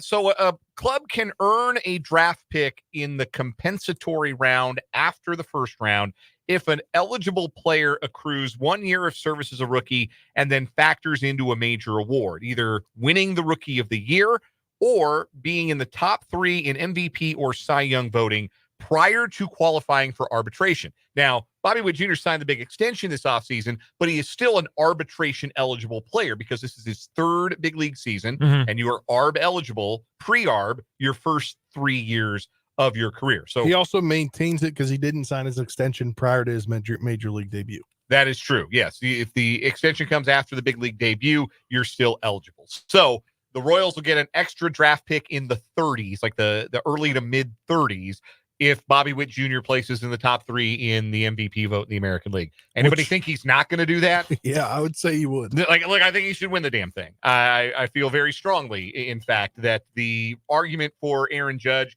is more and more down to dingers. And look, I love dingers. I do. I love a strong home run slam, just like the next guy. Bobby Witt Jr. does like everything else better than Aaron Judge. And he might win the batting title. And he will going to the playoffs on a team that won 56 games last year. And if all of those things happen, Bobby Witt Jr. should be the MVP. It's going to be hard to rip it from Judge because New York and dingers, those are two very powerful arguments. But Bobby Witt Jr. is still very much in the mix. And either way, he finishes in the top 3, and there's a benefit to that for the Royals as they try to build their farm system moving forward as well. That'll do it for our 580 Sports Talk headlines. We're going to take a break, come back with Mitch Holthus, the voice of the Chiefs, for a training camp report here on 580 Sports Talk.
526 on 580 Sports Talk. Dan, Brendan, and Spencer with you. Joined on the phone by the voice of the Kansas City Chiefs, Mitch Holthus, who joins us for another training camp report brought to us by Hy-Vee and by Azura Credit Union. Contact Crystal Rippey, Kirsten McCall, or Kristen Ambergy at Azura Credit Union about the credit union advantage in getting your first or next home loan. And Mitch, it was a loss on the scoreboard for the Chiefs in game 2 of the preseason on Saturday against the Lions, but there was a lot to like about the performance, especially of some young players, and we're going to spotlight the rookies this week on these training camp reports, and the first-round pick out of Texas really stood out with his performance.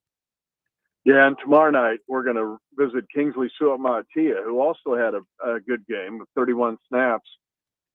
But it was great to see Xavier get those touches and then to be had the ability with those touches to do something with it, with 4 touches for 63 yards, including an end around.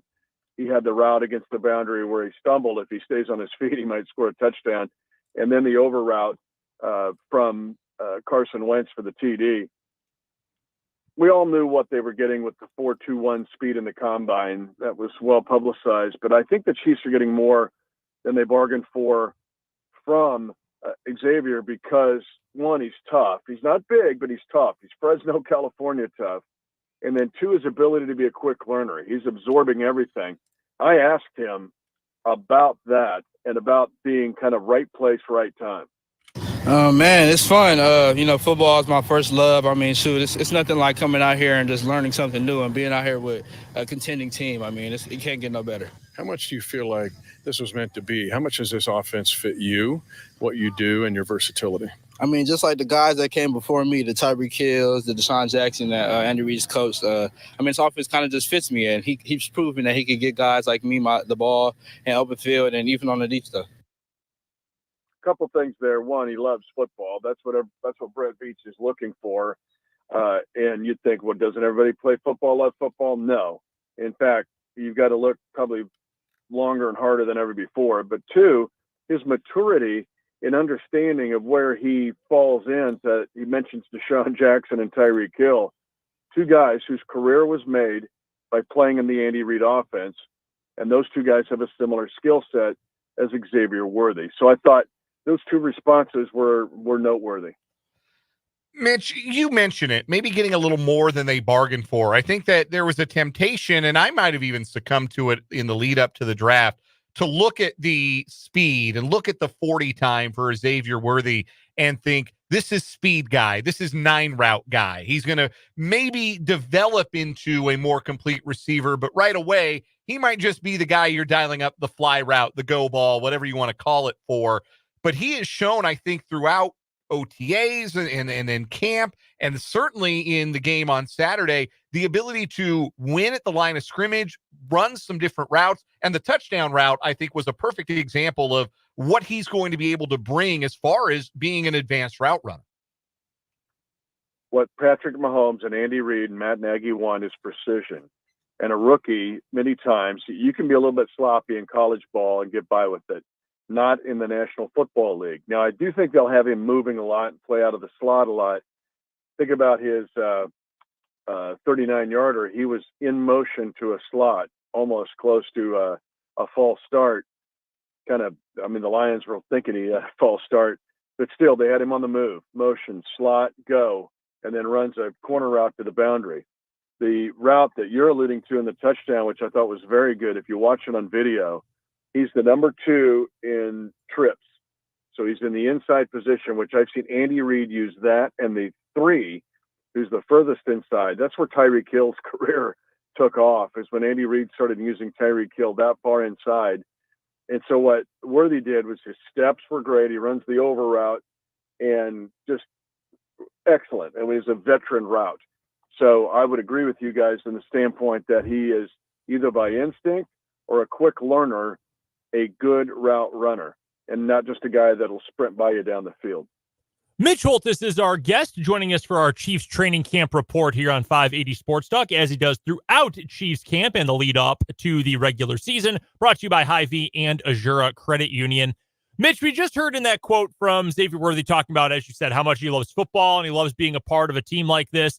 But who is happier to have Xavier Worthy making an impact on this offense? Xavier himself, that he gets to play for a team like this, or Rashee Rice now because he's going to have a whole lot less defensive attention on him running his routes over the middle? Well, I think it's probably a tie, and that's why this offense has the chance to be really good. You get Hollywood Brown back, and now you got all kinds of stuff going on. But this will set up Rashee Rice to be a quasi Deebo Samuel for this team. And he does have like the same tackle breaking ability. I think Deebo had more broken tackles than Rice, or at least he was top 3. But now you're going to get him running on crossers. You'll get him running pivot routes. You'll get him basically getting up the field and straight ahead to be a physical runner. And there just won't be as many humans around you because they're going to be dealing with the speed of Hollywood Brown or Xavier Worthy. The other benefactor is obviously Travis Kelce. If you're going to sit there and do what they've done to him, which is grab him by the neck and pull him to the ground or bite and pinch and kick him, that takes 2 guys. Well, you're going to need other guys to deal with these other dudes, including Xavier Worthy. So you're on to something. Rashee Rice will benefit, so will Travis Kelce. A couple years ago, it became the new in vogue thing for defenses, especially against the Chiefs, but really around the league, to just go with the too high split safety look and say, you know what, we're not giving up explosives. You can go get 8 to 12 yards. You're not getting 20 plus. So defenses went with the too high shell look, and the Chiefs had to adapt and had to adjust. And we saw the adjustment process in 21. And then in 22, I think Mahomes may have had his best season, wins MVP. Chiefs go on to win the Super Bowl. And when obviously they won the Super Bowl last year as well. If the Chiefs are able to bring back the deep passing game, though, and have more speed, because you've got a guy like even Justin Watson, who's good going down the field. Obviously, you've got the speed element with Xavier Worthy. Rice is no slouch. It's not like he's slow. Same with Hollywood Brown. If the Chiefs are going to bring back the speed and have even more potential for big plays, how do you think defenses are going to try to counter that? They have to get physical at the line of scrimmage. And even part of the cover 2 deep safety look was they would play a press 2 deep safety. So to reroute receivers at the line of scrimmage. Now the 2 deep safety kind of got changed a little bit by Juju Smith-Schuster, but that's your Rashee Rice and Kelce to some extent. But now Rice, who runs those intermediate 12 to 15 yard routes in front of those safeties and breaks a tackle, you've got a problem. He's going to give all, and Detroit did it the other day some. They played, and Rice did a great job when Pat was out there with him of finding the bubble in the zone on 2 different occasions. So he's learning how to run routes against man and zone. The teams will try to reroute and get physical, but then you're really risking Rice having a big day if you do that. So they're going to beat I think they'll use the Raiders tape really and try to get a pass rush of those wide 9, try to attack the tackles of the Chiefs, Matia, who we'll talk to tomorrow night, and then Juwan Taylor, and try to do that to get everything disrupted at the line of scrimmage, and then just furious pass rush from a deep wide 9 look, and then take their chances. But that is at risk when you've got a guy that can just burn by everybody, which you now have 2. So if I get off my press and burn by and Pat's in essentially a 2-step drop and lets it go, that ain't going to work either. Or you're going to fall victim to a couple of big plays, maybe more than that. You're going to go back and go to 2019. So you have to take your chances, get physical, wide 9 technique, try to get to Pat before you can get rid of the ball. But the Chiefs they've worked on that too. There's some countermeasures coming. In fact, a setup, which I can't tell you about, that I've never seen in football at any level before. And if I told you, I'd have to throw you in the Kansas River. But when it happens, I'll talk about it. But Coach Reed has been very busy at his think tank desk. And Mitch, what made Xavier Worthy the guy for them to go up to get? And there were 5 other receivers picked within 10 picks after Worthy. What made Worthy the guy the Chiefs wanted? I think Xavier Worthy told you your answer. He said it in the cut that I played because they see Deshaun Jackson in him. Maybe Tyreek Hill. Tyreek Hill is a super strong dude. He would win the NCAA wrestling for his, and not that Worthy's not strong, but there's a unique strength with Tyreek Hill. But I do think they see Deshaun Jackson in Xavier Worthy. And so and that he'll get him on end arounds. They'll even run the ball with him. I've seen that happen some at training camp, and even Rashee Rice will get some of those Debo style. So just get ready for a whole bunch of stuff. But the reason they took him is they saw something from their past. Mitch Holthus is the voice of the Kansas City Chiefs, and he joins us for a training camp report brought to us by Hy-Vee and by Azura Credit Union. Tomorrow we'll have you on at the same time, Mitch. We'll talk about the big left tackle from BYU and the impression that he's left through camp in the first 2 preseason games. Yeah, and I think other than maybe Caleb Williams, well, let me think through this, but at least probably top 5 other than the quarterbacks of the rookies who has the most pressure. And the wide receivers will have some, Roma Duce's on this team for Chicago coming up and the other good receivers. But Kingsley Suat-Ma'atia, the fact that he has to defend the back porch of Patrick Mahomes, no lineman for sure, and very few rookies will face the pressure he faces this year. We'll look forward to hearing all about him tomorrow. Thanks for your time, Mitch. Thanks, guys. That is Mitch Holthus. We'll step aside for a timeout, come back with more 580 Sports Talk from the Kansas Drive to Zero studio after this.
.541 on 580 Sports Talk. Our thanks again to the great Mitch Holthus, voice of the Chiefs, for stopping by. Xavier Worthy getting lofty comparisons in his first Chiefs preseason. Hey, man, if he ends up as Deshaun Jackson, that's a hell of a career. Deshaun Jackson's a borderline Hall of Famer. Like, I don't think he is one, but like, I mean, he was definitely one of the better wide receivers of his era. He also hung around in the NFL like a sneaky long time for a guy who was just like retire within a year. I don't know that last he's year retired. Last year he was on the Rams. Yeah. He went with McVay in the Rams. He actually played in Baltimore for 15 games after that. You're right. Yeah. No, I mean, even in 2022, he played it was in 7 games. He wore number 15. Oh, I'm sorry. I misread the thing. Still, 7 games at 36 when speed is your best asset is pretty good. He probably still played more than OBJ, right? Probably did. 3 Pro Bowls, was a second-team All-Pro his second year. He was a dang good kick and punt returner. I mean, look, he would have been better had he not gone in free agency and gone to Washington. Let's be real. It didn't help. 2 of his 5,000-yard receiving seasons in Washington. I mean, yes. How many guys in NFL history have as many 1,000-yard seasons that were not 80-plus catch seasons as Deshaun Jackson does? Oh, there might not be many. I mean, honestly, you probably have to go back to like 40s and 50s football. Like Raymond Berry. When technically today, efficiency is different because quarterbacks are just crazy accurate, the good ones anyway, and the ball is moved through the air so much. Efficiency means something entirely differently from the, World War II era. Now I'm because curious. Efficiency was dudes only caught 30 passes, but they were all for 40 yards. Now I'm curious in the modern era who has 1,000-yard receiving season with fewer catches than Deshaun Jackson's 2010 when he had 47 catches for 1,056 yards. That is crazy. I don't have stat head. Yeah, I would that need stat head for 2010 was definitely helped by the Monday night murder in FedEx Field. You're a big Commanders fan, but you kind of hate your favorite team too, don't you? No, I've lived through it, and if now they that were the my owner's favorite gone, team, I'd hate them too. Now that the owner's gone, like I can look back and be like, some of those things were dumb. Like, why would you trade for Donovan McNabb? Why would you sign Albert Hainsworth? Why would you sign Deion Sanders? This has been on his heart for soapbox right there. Deshaun Jackson did lead the NFL in yards per reception 4 times, including when he was 32 in Tampa. Do you remember him in Tampa? Nope. You remember him there for 2 years? Nope. No. Those were some sorry Tampa Bay teams. I think that's when Fitz was their starting quarterback. Jameis, yeah, they had Jameis. Fitz and Jameis, yeah. It's crazy to think his last 1,000-yard season was when he was in DC. There you go. So yeah, like if you're comparing, I do remember him on the Raiders in 21. Remember the time he caught the deep ball against the Chiefs and it looked like he was going to score a touchdown, and then he inexplicably turned around and went the other direction and then got stripped of the ball and fumbled and the Chiefs recovered? I'll tell you what, didn't he do that too? Didn't he drop the ball before very the famously? End zone Yes, in Dallas, in Philly. He also did it in a high school all-star game, and he went like as viral as you can go in 2002 for doing it. Yeah. Then he did it again as a pro, and he might have even done it at Cal. He started the trend of dudes for some reason dropping the ball at the 1-yard line. But if you're still a good player, even if he is kind of a head or was kind of a head case, if you're comparing Xavier Worthy to that, you will happily take that if you're the Chiefs. The thing I asked Mitch about this, what defenses are going to have to do to stop the Chiefs' newly explosive passing attack. If you've got Watson, who even if he's just a clear out guy, he's going to get a handful of targets a game. You've got Xavier Worthy, who's obviously a deep threat. I still think Hollywood Brown, once healthy, is a better intermediate and yak guy than he is a true deep ball receiver, but he can go deep. He can run 9s and posts. And it's not like Travis Kelce runs every route within 8 yards of the line of scrimmage either. You've got to shoot. If Justin Ross makes this team, he's probably at his best 20 yards down the sideline. Yeah. Like, you've got guys who you can really push it with, which honestly might lead to like 120 catches this year for Rashee Rice. He's going to be open underneath all the time. Oh, you saw it on that first drive of the game on Saturday. The word that Seth Kaiser, friend of the program, does the Chief in the North newsletter. Substack newsletter for Chiefs fans and does a lot of great tape breakdown. The word he uses is gravity. When you have a legitimate deep threat, it's gravity. It's a gravitational pull to that player that opens up that intermediate middle of the field for players like Rashee Rice who just feast there. Yeah, and you're going to open up so many more opportunities. So the question to me is, what are defenses going to do to counter it? Previously, it was the too high shell, like we talked about. The Chiefs have figured that out. They won a Super Bowl despite Mahomes averaging like 4.6 air yards per attempt or whatever it was last year, which was crazy that he was that efficient, even though defenses took away the explosive plays. I agree with Mitch. Teams are going to have to be physical with guys at the line, and I think that's probably going to be the biggest learning curve for Xavier Worthy right away, is that he's just not big, and it's going to be hard for him to beat some of that press coverage. But there's a lot of weapons. There's maybe not Kelsey, but he's older. There's no one who, like, oh my God, they've got Mike Evans, they've got Devontae Adams, they've got Justin Jefferson, like these true bona fide elite top tier guys. But you've got a bunch of different weapons who can get open and can make plays as long as they hold on to the ball. I don't think it's as simple as teams are just going to press with two high safeties. I think it's way more complicated than that, because if that's all you're going to try, man, someone is going to be open. I'm just interested to see, well, obviously we're getting a little ahead of ourselves, what the reception numbers for the Chiefs offense is going to look like or at even the end the of the target regular numbers, season. right? Yeah. Like, who is going to get that kind of attention? I think Rashee Rice might be in store for a gigantic year. But also Kelsey's going to get his balls too. Yeah. Oh, he's got to. He's Travis Kelce, right? No, I agree with you 100%. Last year, the target share, Rashee Rice ended up with 102 targets. Kelsey had the most, 121. I wouldn't be surprised but if those nobody else numbers wanted to catch the ball. Yeah, that's true. I mean, I wouldn't be surprised if they are a little bit more spread out this year, but I still do think that, like, there might be a 100 target season coming for Rashee Rice. I think so. I think he could have a second straight 100 target season and could even have more than he did last. I would expect him, in fact, to have more than he did last year. I mean, he's going to, I think a couple things will play in his favor. Yeah, 102 targets, 79 catches, 938 yards last season for Rice, and 7 touchdowns too. He was better than I thought he would be in the red zone, honestly. I thought he'd be more of an open field receiver. He's pretty good in the red zone. I think you're going to see an increase for him, assuming he's healthy and on the field, because I don't think he's getting suspended this year at this point. I don't either. He's going to be in the game plan more often from the very beginning of the season, right? Because he wasn't truly the number one until week 10 or so last year. I mean, we were waiting for him and we liked what we saw from him, but it took until well into the year before he was truly the guy as the number one receiver, quote unquote, for the Chiefs. He is going to be that from the very jump this year. So I think that's going to help. He's going to get more attention. Defenses know about him more, but Brown is going to draw some attention. Worthy is definitely going to draw attention. You've always got Kelsey with that sort of gravity. And again, Justin Watson or Justin Ross or whoever, like, they're going to get eyeballs. It's just a matter of Mahomes finding the right guy. And would you doubt that? If so, I think you're kind of an idiot.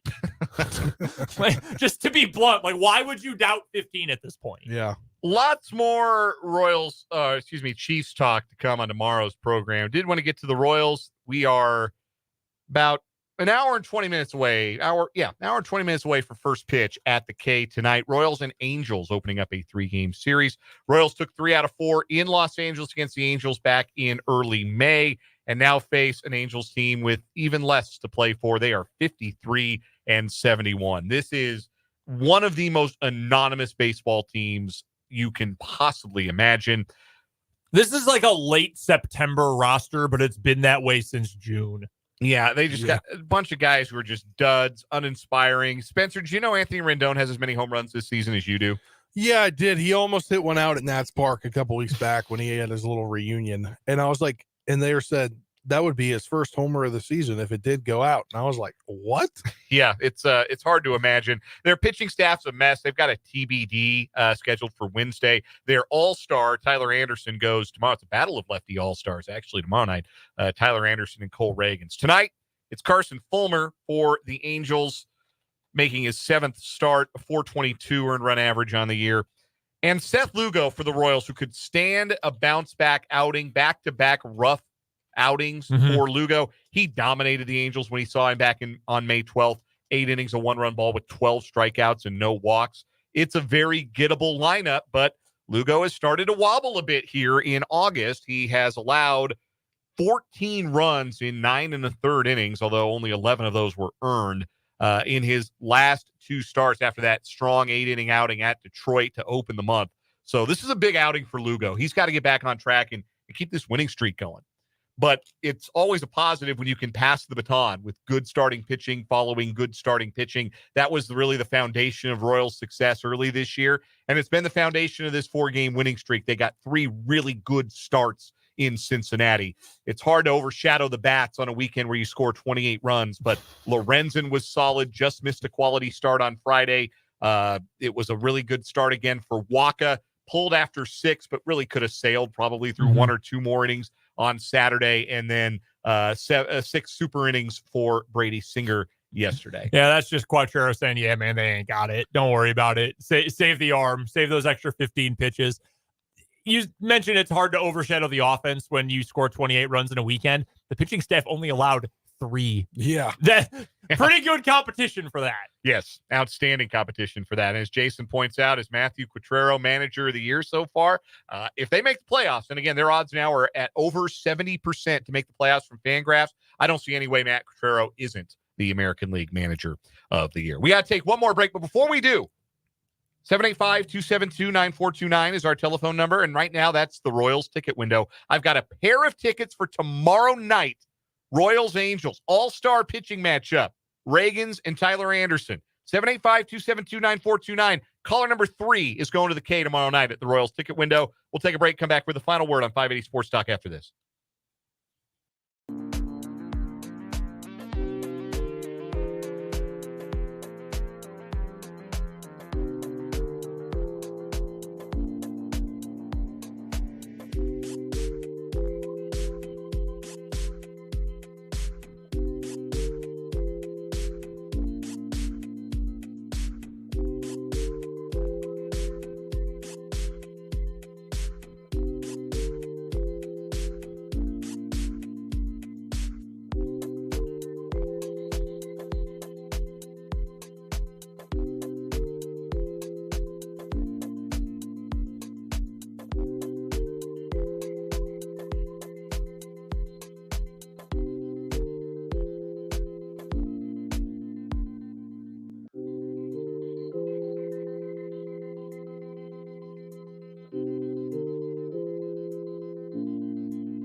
Time for a quick final word before we get out of here. Spencer Dupuis, start us. Seth Lugo, calling the shots, 7 innings, 1 run ball tonight. Bobby Witt Jr., another homer. Vinny Pasquantino, he'll have a 3 RBI double. Oh, wow. He's really calling his shots. Giving us the whole box. Yeah, parlay that, and you don't have to go to work tomorrow. Go ahead, Brendan. I won 2 jackpots at Dave & Buster's this weekend, so y'all can't tell me anything. Shout out to you. Shout out to Dave & Buster's. Final word for me. You're a jerk, Patrick Mahomes. You didn't have to do that behind the back pass in a preseason game to a bunch of third string linemen and linebackers. And a liar. What a jerk. And a liar, too. You totally did that on purpose. Come on, Patrick. We got some overtime coming until 6:30 when we hand it off to the Royals Baseball Network. But for now, for Spencer and Brendan, I'm Dan. This has been 580 Sports Talk for the Kansas Drive to Zero studio. See you tomorrow.